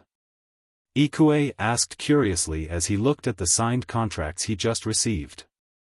The combined force of these 5 first-rate guilds is by no means weak, and even the super guilds over at the Fire Dragon Empire have eagerly sought their help. With how much these 5 guilds covet Zero Wing City and Ancient Rock City, even if Zero Wing allots only a small portion of those 2 cities' shares to them, these 5 guilds would probably agree to help Zero Wing. Yet, now, Black Flame is just too prideful. He thinks that just because he is a Tier 5 Sword Saint and God's Domain's strongest player, he doesn't need to fear the Outer Worlds NPC army, Lu Tiandi said nonchalantly. He doesn't know just how powerful the NPC army is. Once the real battle begins, even Tier 5 players will be nothing but a joke. If it were before Lu Tiandi had clashed with the Outer Worlds NPC army, he would have considered Shifeng's decision unwise but understandable. After all, Tier 5 players were many times stronger than Tier 4 players. It wouldn't even be surprising to see a Tier 5 player single-handedly destroy a city. However, after experiencing the Dark Knight Empire's defensive battle against the Outer Worlds NPC army, Lu Tiandi now understood that while Tier 5 NPCs were indeed powerful, they weren't invincible. This was especially true in battlefields that involved war weapons and Tier 4 NPCs using battle arrays. Every targeted city in the Dark Knight Empire would face at least 10 battle arrays formed by Tier 4 NPCs and around 500 Tier 4 NPCs. Even if a superpower dispatched all its Tier 4 players, it wouldn't be able to do a thing against such a force. Not to mention, Zero Wing was going to defend an entire kingdom by itself, so there was no way it could afford to concentrate all its Tier 4 players in one battlefield. Moreover, unlike the previous War of Worlds, the Outer Worlds NPC army had many more Tier 5 NPCs in its ranks this time. Just one Tier 5 player couldn't do anything against the Outer Worlds NPC army. A large number of Tier 3 and Tier 4 players was necessary to whittle down the NPC army and achieve victory. Otherwise, the Outer Worlds NPC army would simply trample over the Twin Towers Kingdom cities and fortresses. But this is good for us. If not for Black Flame's arrogance, these 5 first-rate guilds wouldn't have joined us, Lu Tiandi said, smiling. Starlink wasn't the only superpower defending the Dark Knight Empire. There were also Crimson Emperor and Unyielding Soul. Only, the 3 guilds were separately defending their respective territories. If Crimson Emperor and Unyielding Soul failed to defend the NPC cities and fortresses they operated, both guilds would suffer a major setback. After all, both guilds had their headquarters in the Dark Knight Empire. However, while the Eastern Continent's various superpowers were discussing Zero Wing's unwise decision, Zero Wing continued operating as usual. The guild frenziedly recruited God's Domain's newcomers and sequentially developed Zero Wing City and Ancient Rock City. It also relied on the Tier 3 legacies from the Secret Covenant Tower to steadily increase its Tier 3 population. The 5 first-rate guilds' partnership with Starlink did not affect Zero Wing's operations at all. On the contrary, the number of independent experts coming to help defend the Twin Towers Kingdom even skyrocketed. This was because after Zero Wing garrisoned Starmoon Kingdom, Starmoon Kingdom's NPC cities established direct teleportation links to Zero Wing's guild cities. This was a great convenience for players seeking to travel to Zero Wing's guild cities. The ability to teleport straight to ancient Rock City was especially welcomed by players seeking to explore and raid the Orc capital city. Because of the popularity of this new teleportation service, Fang Shihan created a bounty system for outerworld NPCs. Under this bounty system, players would receive 5 points for killing a Tier 3 NPC, 500 points for killing a Tier 4 NPC, and 100,000 points for killing a Tier 5 NPC. Players would also receive ranks according to the points they accumulated. Players that accumulated 100,000 bounty points would receive the bronze rank, which would entitle them to a lifetime discount of 5% on entrance fees and accommodation fees for all of Zero Wings Guild cities. At 1 million points, players would receive the silver rank and enjoy a 10% discount. At 10 million points, players would receive the gold rank and enjoy a 20% discount. After the announcement of this bounty system, over 1 million Tier 3 independent experts and 200 Tier 4 independent experts flooded into the Twin Towers Kingdom's border cities and fortresses from other kingdoms in just one day. All of them sought to accumulate Zero Wings bounty points to reduce their expenditure in ancient Rock City and Zero Wing City. The various superpowers grew envious over this situation and promptly adopted Zero Wings ranking system. Only, the results weren't as effective. While independent players were flooding the Twin Towers Kingdom, Xiaofan gathered the Candlelight trading firm's elites and began frantically researching, then manufacturing the Blue Thunder flying ship and Flame Beast puppet. Manufacturing these two war weapons didn't require just precious materials but also high-level forging techniques, alchemy techniques, enchanting techniques, and knowledge of magic arrays. Grandmaster-level lifestyle players had to take charge of the process. The Blue Thunder flying ship, in particular, required the cooperation of 3 Grandmaster forgers. Read latest chapters at Wuxia World. EU. In the current God's domain, only the Candlelight trading firm could provide such manpower. Even after researching for an entire day, Xiaofan and the others only managed to scratch the surface of the design. It would take several more days to construct a Blue Thunder flying ship. On the other hand, to Xiaofang's joy, both Gentle Snow and Aqua Rose finally made a full recovery. Apart from losing some of their combat memories and having their combat standards weakened slightly, they experienced no other side effects after taking life water. Moreover, the two of them also succeeded in creating their Tier 5 mana bodies and got promoted to Tier 5. This increased Zero Wings' overall combat power by a large margin.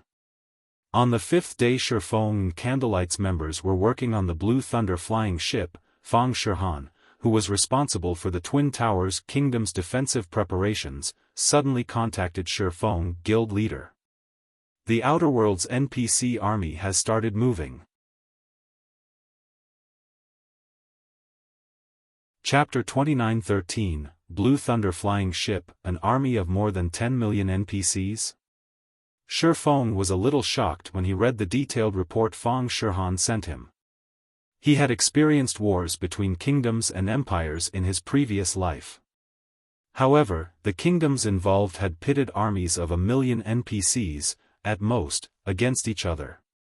These wars had also typically lasted over a month as the involved kingdoms conducted all sorts of battles to annex each other's land. This was because one of the conditions for a kingdom to become an empire was occupying a sufficiently large area of land. In the case of wars between empires, even if 2 empires waged a full-blown war with each other, the total number of NPCs participating would reach only 10 million. Yet, just one of the Otherworld NPC army's several dozen detachments had a force of 10 million NPCs, equivalent to the combatants of 2 empires combined. At their rate of advance, they will reach the Steel Lion Fortress, which is the closest to the border, in 2 hours. Fire Dance and I are on our way there with 800,000 Tier 3 players and 50 Tier 4 players. We should arrive within an hour.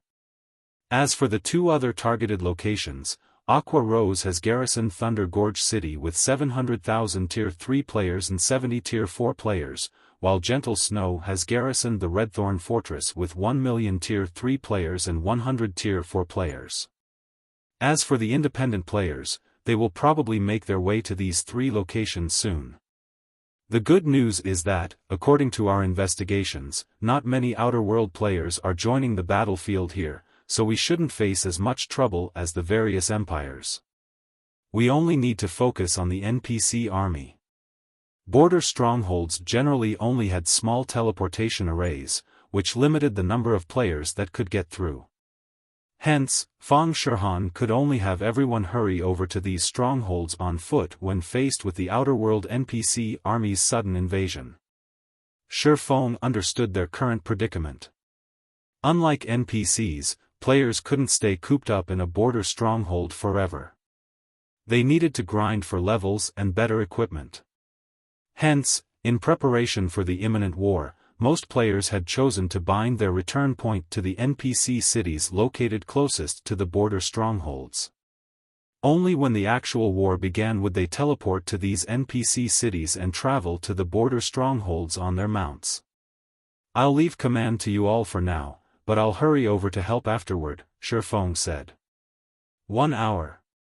With his speed, he could definitely make it to the Steel Lion Fortress within an hour.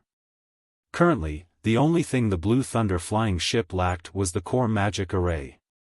So long as he finished engraving it, the mysterious iron flying ship would be complete.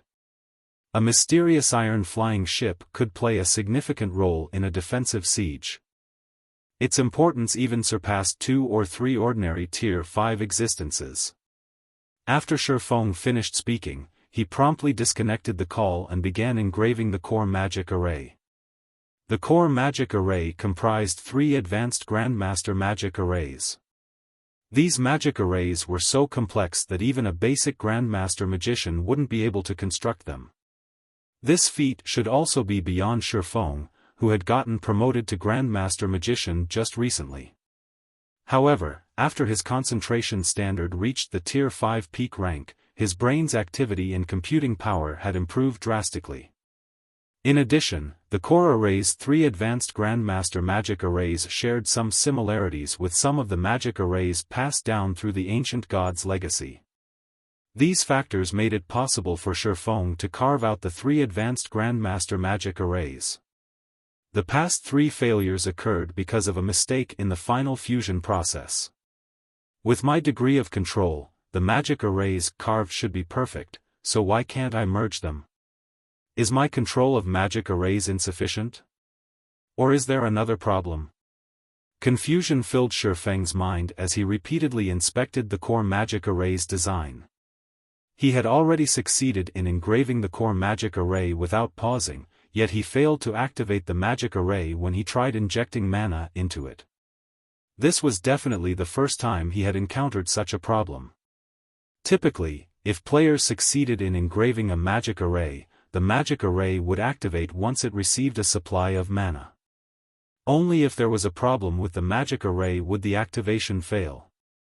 Guild leader, I keep getting the feeling that this core magic array is very strange, Melancholic Smile suddenly said as she looked at the core magic array. Each of the 3 magic arrays in it is meant to absorb one specific type of mana, so why are they forcing these 3 types of mana to fuse afterward? The 3 elements have their own characteristics, how could they be merged into one? Currently, Melancholic Smile was only half a step away from becoming a Grandmaster magician. And because she didn't invest her time in combat, the amount of research she conducted into Grandmaster magic arrays surpassed even Xiaofang's. When she first looked at the Blue Thunder flying ship's core magic array, she already found the magic array strange. However, since the flying ship's design stated that the magic array should be constructed that way, she didn't voice her concerns. Now that the core magic array couldn't be activated, though, this proved that there was indeed a flaw in the design. However, Xiaofan simply smiled when he heard Melancholic Smile's questions. The various elements of mana indeed have their own operating principles, and merging them is impossible. However, that's not the case for this extraordinary magic array. After absorbing ambient mana, the magic array will first break up the operations of these different types of mana. And before they recover, the magic array will influence them to operate under a new set of operating principles. Although the change will last for only a brief moment, the core magic array can, without a doubt, change the operating principles of mana. Something like that is possible? Melancholic Smile was startled. In her opinion, the operating principles of mana were unchangeable. Take the way some players forcefully manipulated mana to use skills. While these players might succeed in activating their skills, the result would have significantly weaker effects. After all, the mana they manipulated was actively resisting them. For this reason, players who had reached Tier 4 would try to activate their skills and spells by following the operating principles of mana instead of forcing mana to do their bidding. As Xiaofan was about to explain further, he suddenly fell into a daze. I see. So, this is the law of destruction's true usage method. An ecstatic expression appeared on Xiaofan's face as realization dawned upon him. Recently, he had fallen into despair, as he found himself stuck at Holy Annihilation's entry level. No matter how he tried to convert ambient mana into his own mana, the area he could influence only grew alongside his concentration. While this was indeed the correct way to manipulate mana, it wasn't the case if he was trying to make use of a world law. The reason Holy Annihilation could exhibit such devastating power was a complex destruction magic array designed for the mana technique. The fact that he could utilize the Heavenly Blue Saint's destruction magic array and merge it into various combat techniques and mana manipulation methods proved that he was starting to master the law of destruction. However, he still didn't truly understand how the destruction magic array operated. But Xiaofan understood everything now. The law of destruction's essence wasn't to make mana disappear. Instead, it was to break the operating principles of mana, causing mana to lose its original effects. Hence, if he wished to grasp the law of destruction fully, he shouldn't be relying on the destruction magic array to guide mana. Instead, he should rely on his mind to halt the operations of mana naturally. Of course, it was easier said than done. Not only did he need powerful mental strength, but he also had to reverse the operations of different types of mana precisely. Only by doing so could he perfectly stop the operation of mana. At this point, Xiaofan finally understood why the core magic array wouldn't activate. So, it is because the strength of my mana is too weak? Xiaofan smiled bitterly as he looked at the engraved magic array in front of him. Mana was required to control mana. If a person lacked mana, they naturally couldn't manipulate ambient mana. If one wished to break the operating principles of mana, one would need incredibly powerful mana. Liquid mana wouldn't suffice, one would need solid mana at the very least. Xiaofan immediately began concentrating all of the mana within his body, condensing it into a grain of sand that sat on his palm. He then injected the grain of solid mana into the core magic array. Boom! Along with the sound of an explosion, the Blue Thunder flying ship's core magic array came to life. The ambient mana surrounding the flying ship then began flooding the core magic array, becoming fuel for the flying ship's engine. System, congratulations! You have successfully created the Blue Thunder flying ship. Forging proficiency increased by 100 million points. Level increased by 2. Simultaneously, all players who participated in the Blue Thunder flying ship's production received a corresponding amount of EXP and proficiency. Although the amount they received wasn't as exaggerated as Xiaofan's, it was still significant nonetheless. Currently, though, nobody paid attention to the reward they just received. Instead, their eyes were all glued to the completed Blue Thunder flying ship. The Blue Thunder flying ship measured 500 meters from stem to stern, and it could carry up to 300 players at a time. It boasted 40 advanced magic elven cannons, each capable of launching attacks at the Tier 5 basic standard, and 12 floating crystal cannons, which could be used for both offense and defense. Offensively, the floating crystal cannons could launch attacks at the Tier 5 basic standard. Defensively, they could withstand attacks even from Tier 5 existences. In addition to these two types of cannons, the flying ship also had a main cannon capable of launching attacks at the Tier 5 intermediate standard. Lastly, the flying ship's flight speed was comparable to that of Tier 5 extraordinary flying mounts. Twin Towers Kingdom, Steel Lion Fortress. Assembled atop the Steel Lion Fortress's 50-meter-tall steel walls were more than 300,000 level 150+, Tier 3 NPCs, all geared in level 150+ dark gold equipment. These NPCs were without a doubt the cream of the crop of the Twin Towers Kingdom's army. There were also close to 30 Tier 4 NPCs standing on the wall, and the one leading these Tier 4 NPCs was a level 200, Tier 4 Sky Knight. The Sky Knight was a man who appeared to be in his late 50s, clad in a complete set of fragmented legendary set equipment. The aura he exuded was comparable to that of an ordinary Tier 5 NPC. Apart from the fortress walls, there were also 24 Tier 4 NPCs chanting an incantation inside the fortress's core control room. Because of these magical class NPCs' manipulation, the fortress's defensive magic array, which used to have only one layer, was now a threefold magic array instead. Even a Tier 5 existence on a rampage wouldn't be able to destroy it.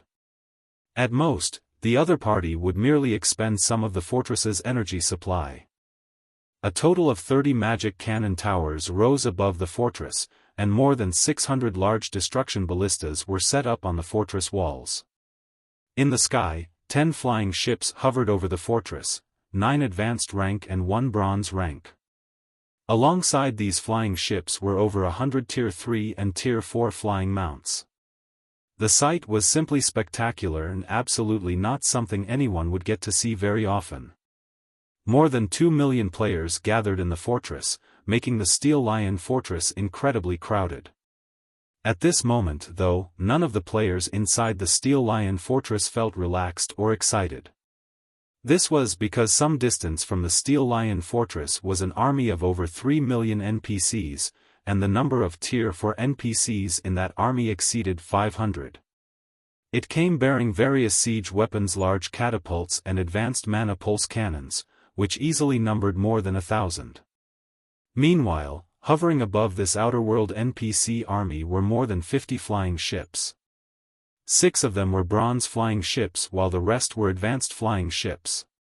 In combination with the 500+ Tier 3 and Tier 4 flying mounts, they practically blotted out the entire sky.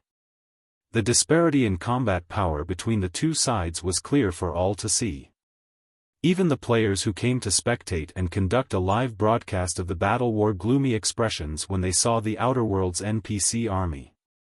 On the Twin Towers Kingdom's forums, the live broadcasts caused an uproar among the Kingdom's players. Is this the Outer World's real strength?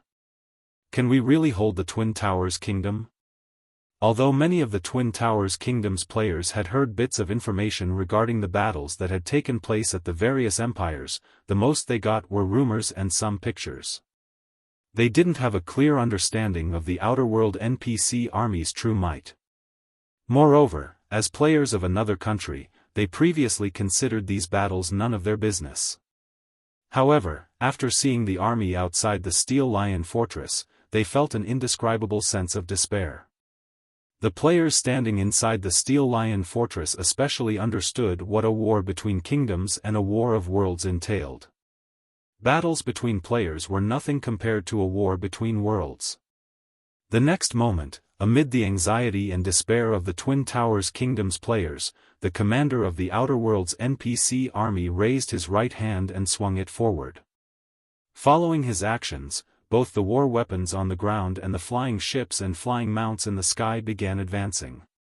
Activate all defenses.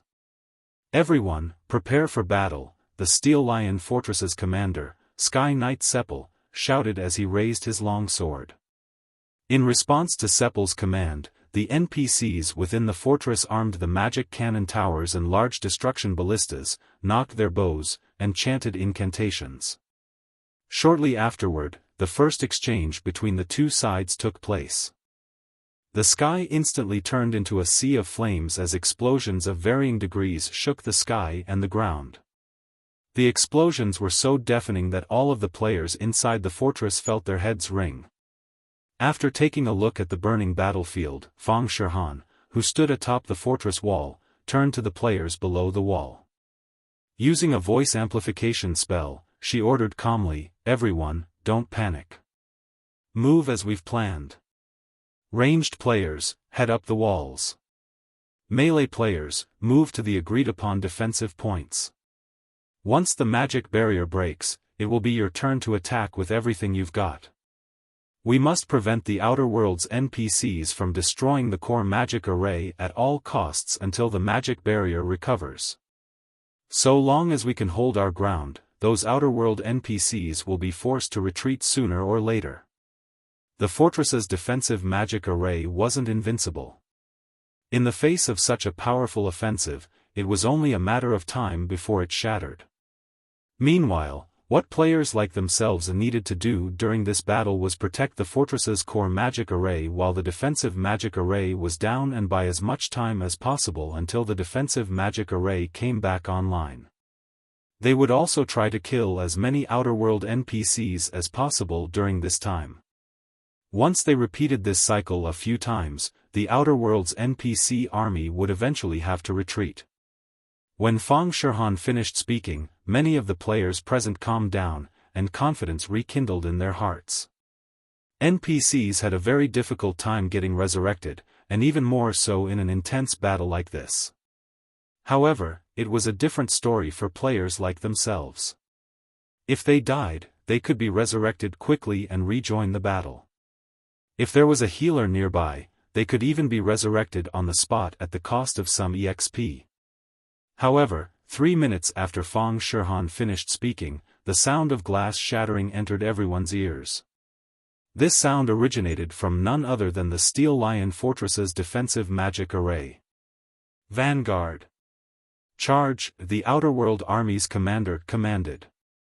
Immediately, the Outer World's Tier 3 NPCs began charging toward the Steel Lion Fortress in a frenzy.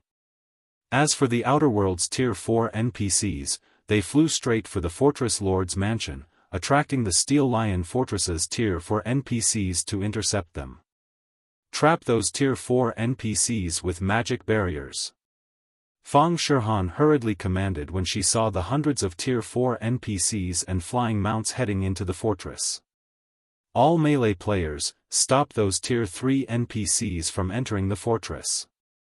At Fang Shihan's command, Zero Wings members promptly deployed the master magic barriers they had prepared, trapping more than half of the Outer World NPCs and flying mounts and isolating them into over a dozen different combat zones. Immediately afterward, the Tier 4 players cooperated with the fortress's Tier 4 NPCs to engage the Outer World's Tier 4 NPCs and flying mounts. As for the Tier 3 melee players, they cooperated with the fortress's Tier 3 NPCs to stop the Outer World's Tier 3 NPCs outside the wall. For a time, sounds of battle rang out from all over the Silver Lion Fortress, originating from individual battles, group battles, and one-sided slaughters. On the ground, the fortress's Tier 3 players were holding up pretty well against the Outer World's Tier 3 NPCs. Although there was indeed a difference in levels and equipment between the two sides, the Tier 3 players managed to mitigate this difference by relying on their superior combat standards and coordination with other players. The difference in numbers between the two sides wasn't overwhelming either. So, the fortress's Tier 3 players managed to trade at a relatively good ratio of 2-8 with the Outer World's Tier 3 NPCs, with 2 Outer World NPCs dying for every 8 fortress players. This was undoubtedly a beneficial outcome for the players. However, in the aerial battle, the Twin Towers Kingdom side had fallen into an absolute disadvantage. Setting aside the difference in the number of flying ships and flying mounts the two sides possessed, just the difference in the number of Tier 4 combatants already posed an insurmountable gap. And worse, the fortress's magic cannon towers were hardly of any use against the Outer World's Tier 4 combatants. Moreover, if not for Fire Dance, Violet Cloud, and Yen Tianqing working together to hold off the leader of the Outer World Army's vanguard, a level 180, Tier 5 NPC, the advanced master barriers trapping and suppressing more than half of the Outer World's Tier 4 NPCs would have long since been shattered. As for the other Tier 4 experts, apart from those at the Void Realm standard or above, everyone else couldn't even put up a fight against the Outer World's Tier 4 NPCs. The difference in the number of Tier 4 combatants is too great. No wonder the superpowers in the empires are losing fights one after another. At this rate, it won't take more than 10 minutes before the core magic array is destroyed. After killing a level 180, Tier 4 Great Wizard, Fang Shihan glanced at Kola and White Feather, who were doing their best to stop attacks from reaching the Fortress Lord's mansion. When she saw they faced a dozen or so Tier 4 NPCs, she felt powerless. On her side, she only had to handle 3 level 180, Tier 4 NPCs by herself, so she could more or less cope. As for Kola and White Feather, they might not have any problem holding off a dozen or so Tier 4 NPCs by relying on their skills and techniques for now, but that would remain true only while they had skills to use. Not to mention, this wasn't all the Outer World army had to offer. It had over 500 Tier 4 NPCs in total and even Tier 5 NPCs leading it. The disparity between the Twin Towers Kingdom's army and the Outer World's army was utterly demoralizing. After some more time passed, 8 of the Twin Towers Kingdom's Tier 4 NPCs and more than 20 Tier 4 players fell. In contrast, the Outer World army lost only 6 Tier 4 NPCs, 3 of which were Fang Shihan's kills. The stark difference between the two sides plunged the Tier 4 players into despair. Keep fighting.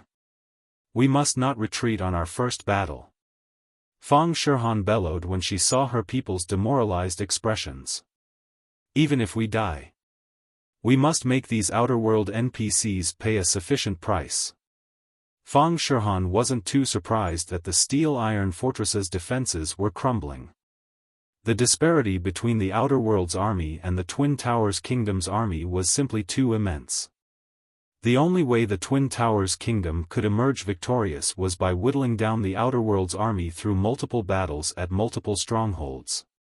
However, the first battle was also when the Twin Towers Kingdom's combat power was at its peak.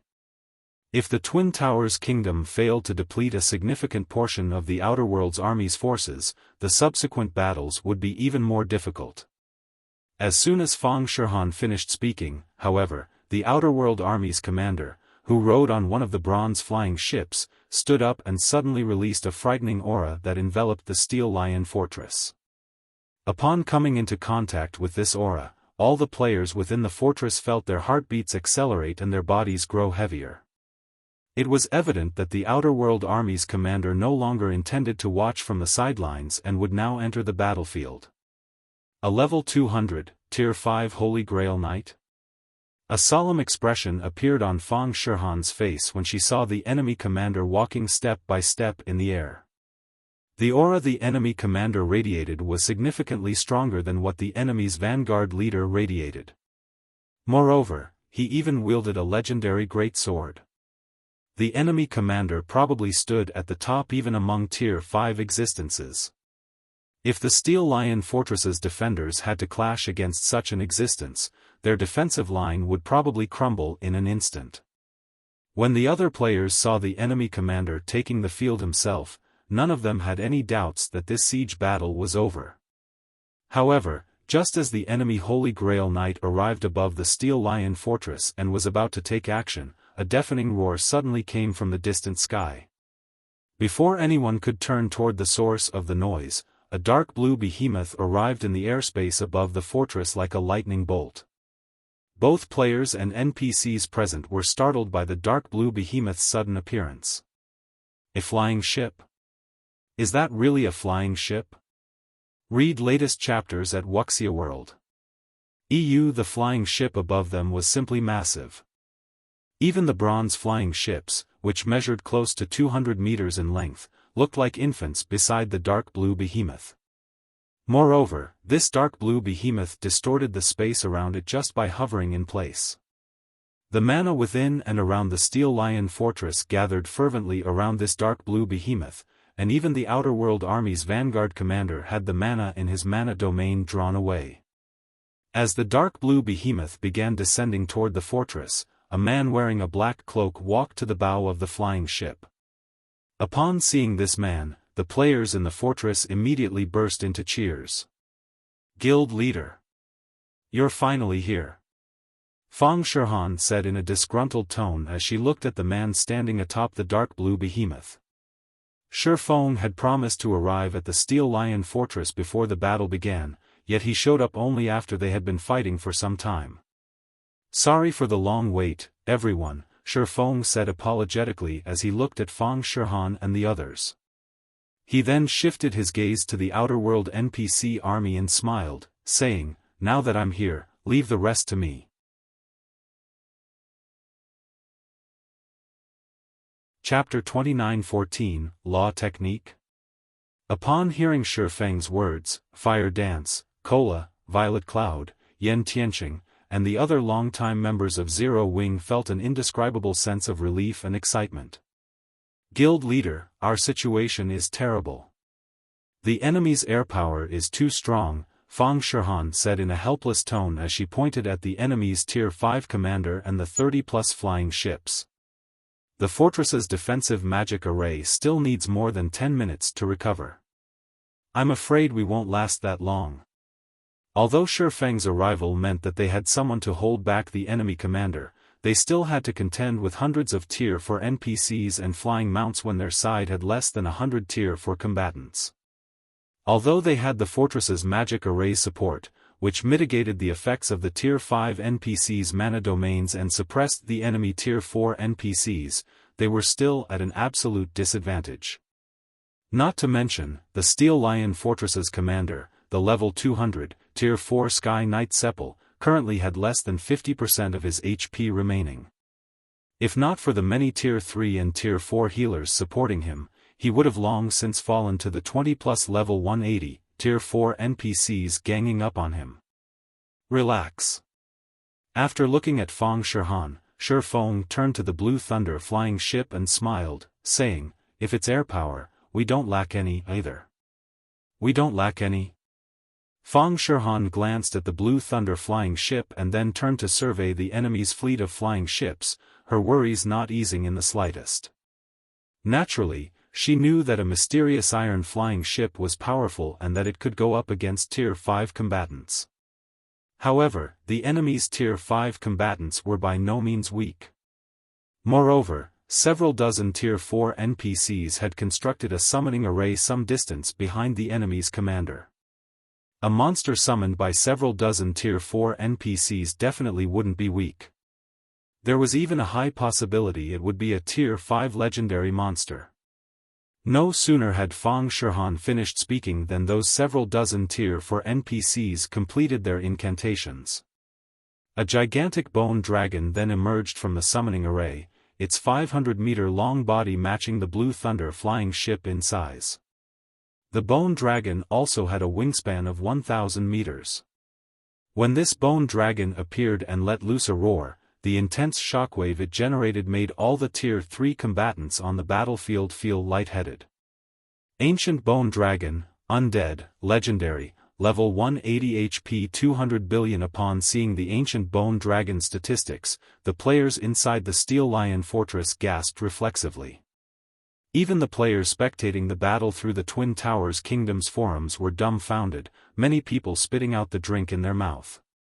This was the first time any of the Twin Towers Kingdom's players saw a legendary monster's statistics, and they all couldn't help despairing. Even the Tier 4 players in the fortress revealed a bitter smile. Setting aside the wide-range attacks the Bone Dragon could execute with its massive body, just its 200 billion HP was more than enough to make any Tier 4 player lose hope. After all, the Ancient Bone Dragon could recover 2% of its HP every 5 seconds due to its battle recovery. In other words, it could regenerate 4 billion HP every 5 seconds. Combined with its Tier 5 defense, even 100 Tier 4 players attacking with everything they had wouldn't be enough to kill it. "It's over, we're dead for sure this time," many of the Tier 3 players in the Steel Lion Fortress lost their fighting spirit as they looked at the ancient bone dragon in the sky. Shifeng's arrival was indeed a huge help to them. However, along with his arrival, the enemy forces had become even stronger. Although Shifeng was a Tier 5 Sword Saint, he couldn't go up against one Tier 5 NPC and one Tier 5 legendary monster simultaneously. Not to mention, the enemy's Tier 5 commander was far from ordinary, clad in a complete set of fragmented legendary set equipment and even wielding a legendary greatsword. He was a top-ranking existence even among Tier 5 existences, and definitely not someone current Tier 5 players could contend with. When Fang Shihan saw the ancient bone dragon, her complexion also turned very ugly. She had never imagined that the outer world NPCs could summon an actual Tier 5 legendary monster. This ancient bone dragon was much stronger than the nine-headed world snake the outer world players summoned previously. The summoning array the outer world players had used was something similar to the Divine Beast's Descent magic array. The monster summoned wasn't an actual monster but a magical illusion. So long as one heavily damaged the summoning array, one would dispel the illusion. It was a different story for actual summon monsters. The only way to get rid of a summoned monster was by killing either the monster or the monster's summoner. However, there was no specific summoner in a group summoning. Unless one killed all of the summoners involved, the summoned creature would remain, obedient to the summoner's commands. Before the Steel Lion Fortress's players could overcome their despair, the Outer World's Tier 5 commander, Losferit, pointed at the Steel Lion Fortress and ordered, "Attack. Kill all of the natives." At Losferit's command, the ancient bone dragon, along with the 30-plus advanced flying ships and 6 bronze flying ships, began bombarding the Steel Lion Fortress. The ancient bone dragon used the Tier 5 spell Hell Lotus and showered the Steel Lion Fortress with crimson flames so hot that they incinerated space itself. Meanwhile, the flying ships fired all their cannons, raining hundreds of destructive beams on the fortress. Boom! The resulting explosion was so devastating that it was audible even tens of thousands of yards away. The consequent shockwave ravaged the area within 3,000 yards of the fortress. Upon seeing this attack, the Outer World NPCs charging at the Steel Lion Fortress revealed joyous expressions. If the Steel Lion Fortress received such an attack without its defensive magic array, all of the fortress's inhabitants would disappear without a trace. However, when the smoke enveloping the fortress dissipated, the Outer World NPCs suddenly fell silent. How is this possible? The Outer World's Tier 3 NPCs stared at the sight before them with dumbfounded expressions.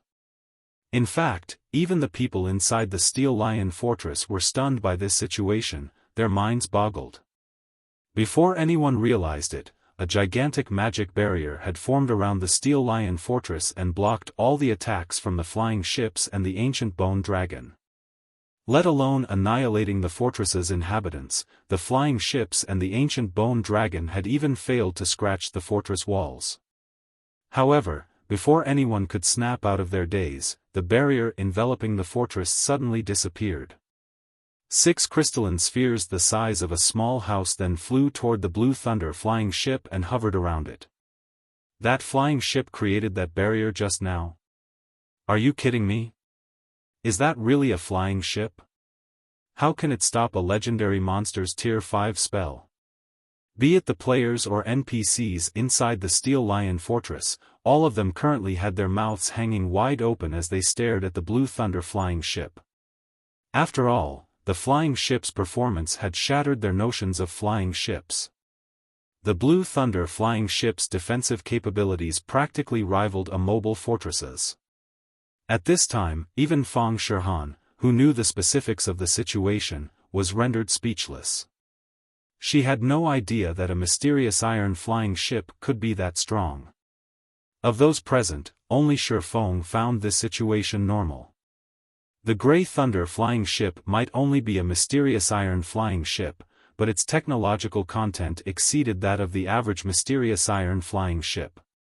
Its usage of mana was particularly exceptional. If not for its inadequate materials and power source, it could easily become a secret silver flying ship. Now that you're done attacking, it's our turn now. Pointing at the Outer World's NPC army, Xiaofan commanded, beat them up. Along with Xiaofang's command, the Zero Wing members seated on the Blue Thunder flying ship eagerly revved up the engine's output to maximum.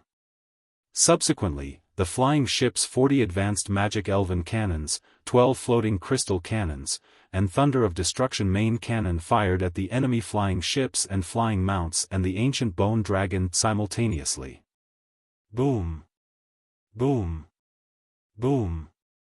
For a moment, countless lightning arcs and beams of light filled the battlefield, making it seem as if the heavens were doling out divine retribution. The ancient bone dragon and Outer World NPCs reacted quickly and activated defensive spells to protect themselves. However, apart from the ancient bone dragon's defensive barrier, the defensive barriers conjured for the flying ships and flying mounts all shattered without exception.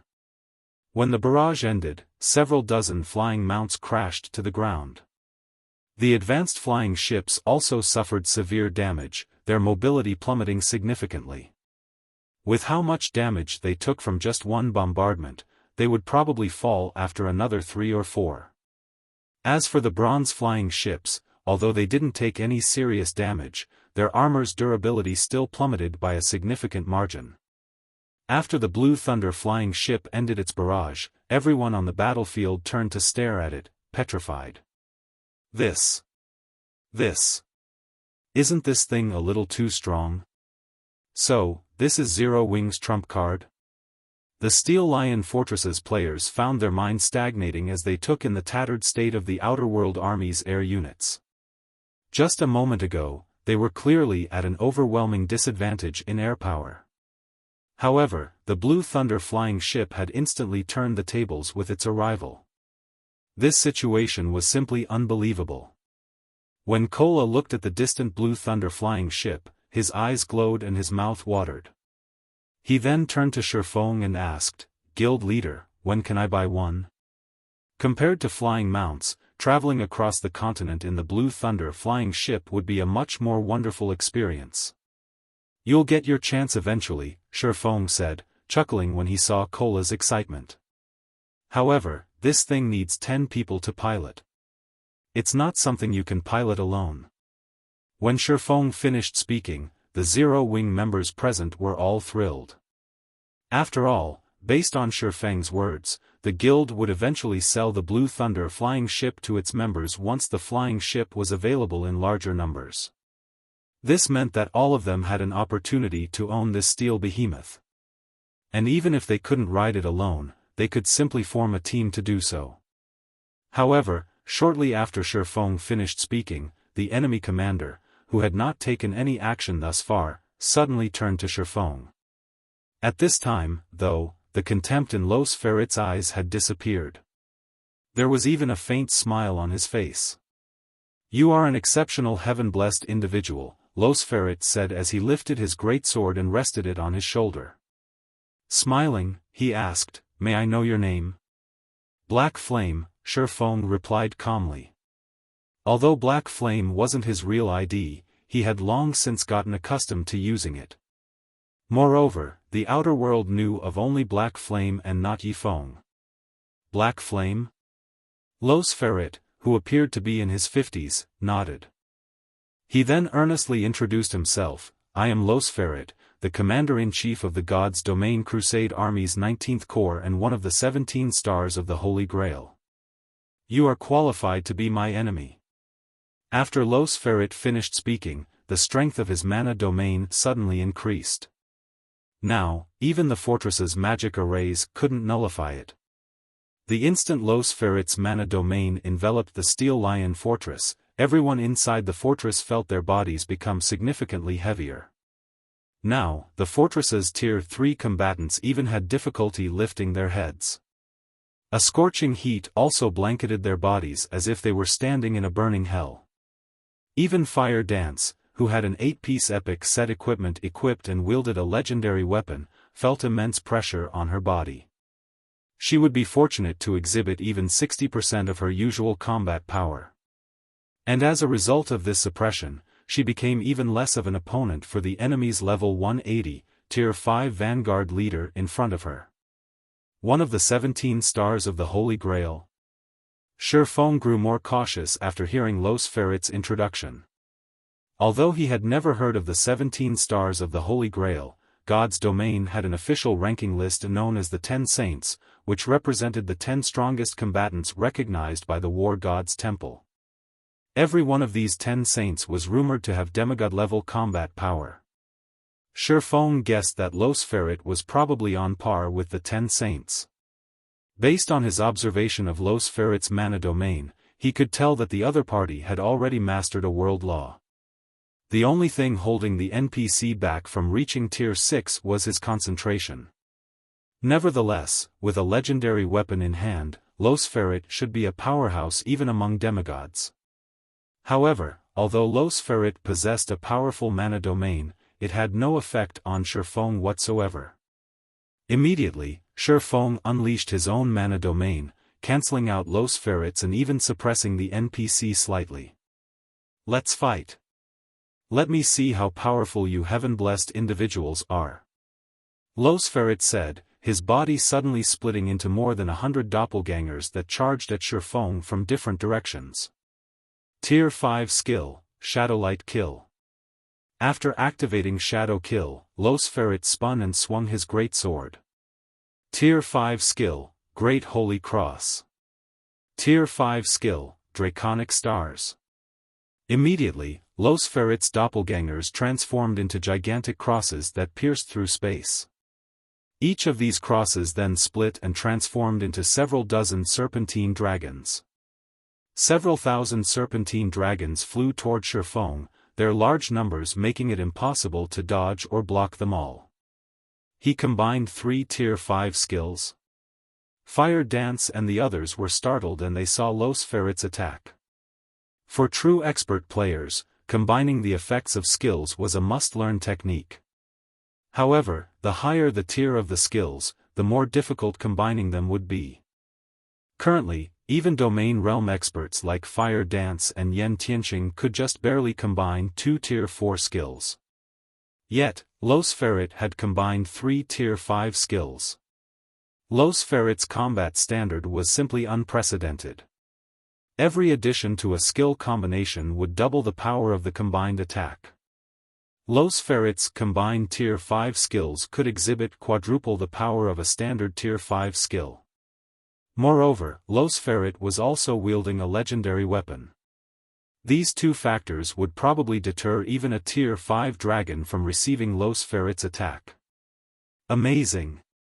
When Xiaofan perceived the several thousand serpentine dragons flying toward him, he was awed. If this were before his fight with the scholar, he would definitely rank Los Ferret number 1 when it came to the usage of skills out of all the NPCs he knew. However, while Los Ferret's attack might seem unstoppable in the eyes of other players, that wasn't the case for Xiaofan. After Xiaofang's concentration reached the Tier 5 peak standard, his brain's processing speed had undergone another qualitative transformation. Previously, he could only increase his brain's processing speed twofold. Now, he could increase it fourfold. This was also the part that made mental strength masters powerful. Nonetheless, he still didn't dare take the approaching serpentine dragons lightly. Immediately, he unsheathed the light of 2 worlds and executed a horizontal slash. Spatial slash. Swords transmigration. Xiaofan had gotten promoted to Tier 5 only recently, so he had hardly any Tier 5 skills that could counter Los Ferret's attack.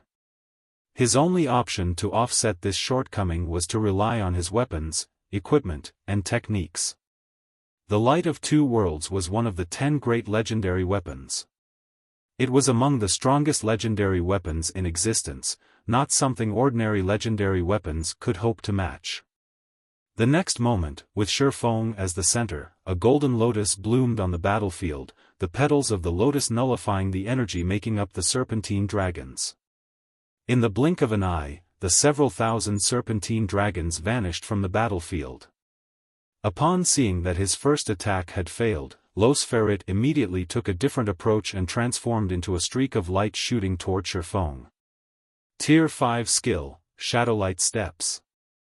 Shadowlight Steps not only provided Los Ferret with a brief moment of invulnerability but also increased his attack speed and destructive power. After appearing in front of Xiaofan and swinging his greatsword down at him, Los Ferret also let out a roar. Tier 5 Skill, Voice of the Soul. When activated, Voice of the Soul would stun all enemies within a radius of several hundred yards, causing their reaction speed to plummet. The skill also dealt a heavy blow to their souls. However, Los Ferret still wasn't done, even after activating Voice of the Soul. He also activated World Strike, an additional skill that came with his great sword. It allowed him to launch an attack at the Tier 6 peak standard and had a 1-hour cooldown. Even a Tier 6 existence would have to be wary of the combination of these three skills, what more a Tier 5 player like Xiaofan. However, as Los Ferret took action, Xiaofan activated Divine Steps and instantly swapped positions with a doppelganger located over 1,000 yards away from him, dodging the NPC's Voice of the Soul. Unfortunately, as all 36 of his doppelgangers were still within range of Los Ferret's World Strike, Xiaofan had no choice but to counter with World Breaker. Boom! An explosion took place in midair, and everyone on the battlefield gaped in shock when they saw the aftermath of the clash between Xiaofan and Los Ferret. The sky above the Steel Lion Fortress had turned into a dark, empty void. Some of the advanced and bronze flying ships, unfortunate enough to be caught within this void, even turned to dust. That is a powerful sword you have there. Not only did it break my World Strike, but it even injured me, Los Ferret exclaimed as he looked at the light of two worlds in Xiaofang's hand. The great sword he wielded was top tier even among legendary weapons. Yet, even after he activated his greatsword's strongest skill, his attack still lost to Xiaofang's. This was simply unbelievable. Although he lost less than 10% of his HP from the exchange, this was still an astonishing outcome. After all, ever since he equipped the Holy Star set, he had never received so much damage from a single attack until now. Meanwhile, the players inside the fortress were dumbfounded by the outcome of the clash between Xiaofan and Los Ferret. In their opinion, this was no longer a battle between humans but a battle between gods. When Los Ferret executed his earlier attack, most of them already thought they would die. Fortunately, Xiaofan had shattered the attack. Otherwise, the Steel Lion Fortress would probably have disappeared from the Twin Towers Kingdom. You overpraise me. When Xiaofan saw that Los Ferret had received some damage, he immediately followed up on his small victory with Golden Soul, elevating his soul to the Tier 6 standard. He then swapped positions with the doppelganger closest to Los Ferret and swung the Light of Two Worlds at the NPC. Holy Annihilation. Now that Xiaofang's concentration was elevated to Tier 6 and he understood the true way to utilize the Law of Destruction, he executed Holy Annihilation with much greater proficiency than before. However, when executing this attack, Xiaofan didn't use the Heavenly Blue Saint's Destruction Magic Array. Instead, he tried using his own mana to break the operations of the ambient mana. Originally, when Xiaofang's concentration was only at the Tier 5 peak standard, accomplishing this feat would have been incredibly difficult. However, after activating Golden Soul, his control over and perception of mana had undergone a qualitative transformation. This, in turn, reduced the difficulty of the challenge significantly, turning the impossible possible. The next moment, the space Xiaofang's sword passed through transformed into an empty void, the power of his attack having reached the Tier 6 intermediate standard already. A law technique? Los Ferret was startled when he saw the destroyed space. As someone who had already mastered a world law, integrating the world law into his swordsmanship was something he had always dreamed of. However, accomplishing this feat was simply too difficult, which was why even demigods could normally only rely on mana techniques as a guide to make use of world laws. However, Xiaofan currently wasn't relying on any magic arrays as a guide. He was making use of a world law purely with his own strength. The power one could exhibit this way was much greater than what one could exhibit by relying on a mana technique. This was because a mana technique was a fixed sword technique. If one had to rely on mana techniques to make use of world laws, one could use only these specific mana techniques.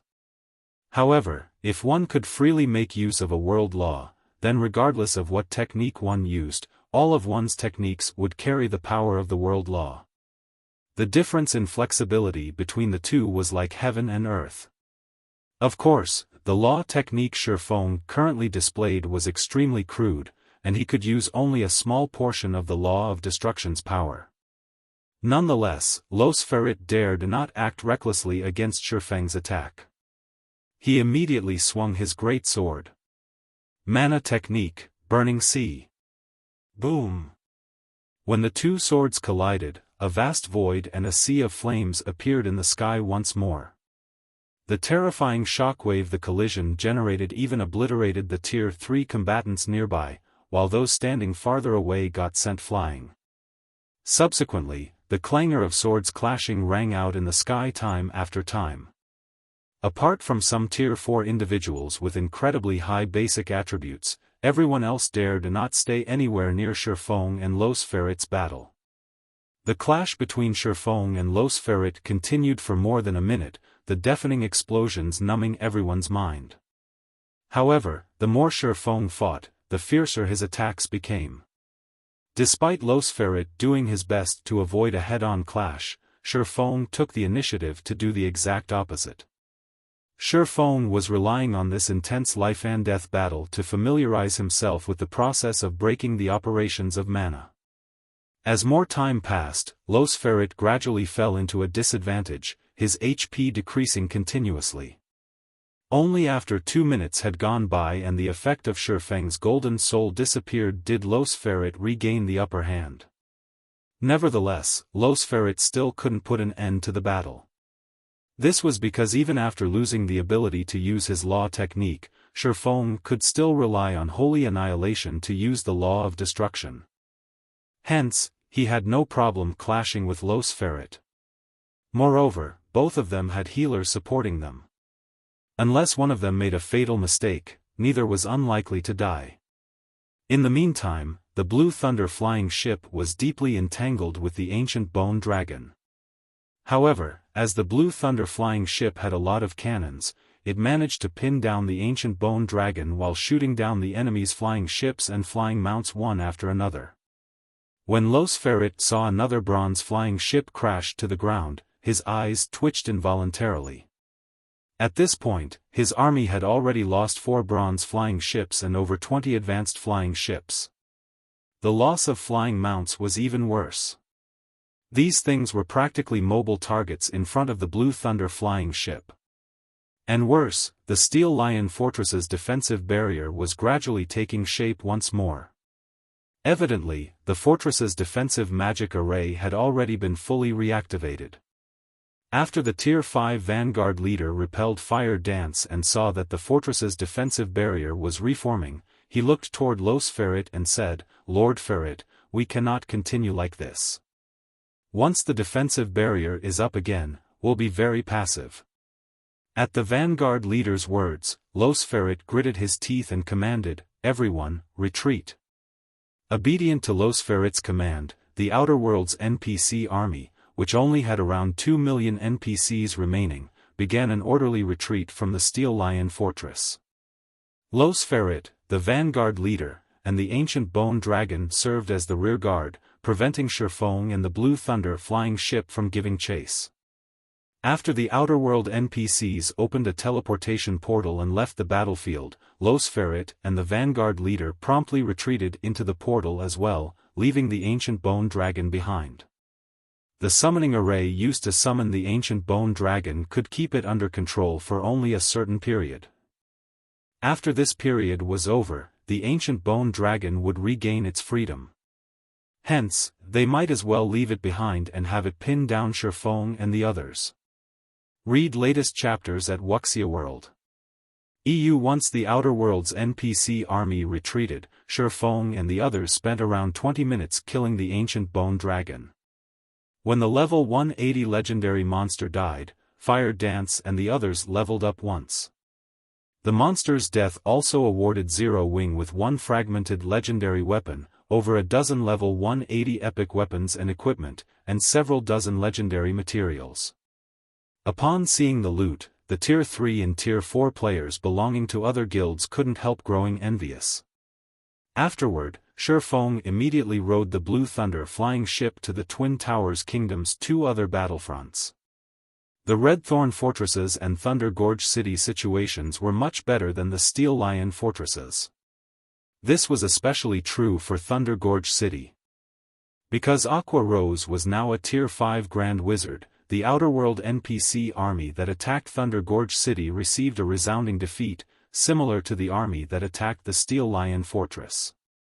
As for the Red Thorn Fortress, although the defenders here suffered somewhat terrible losses, they still managed to repulse the enemy. With the successful defense of these three strongholds, the Twin Towers Kingdom's players exploded with joy. Meanwhile, news of this astonishing outcome immediately spread across the entire continent, causing a sensation in God's domain.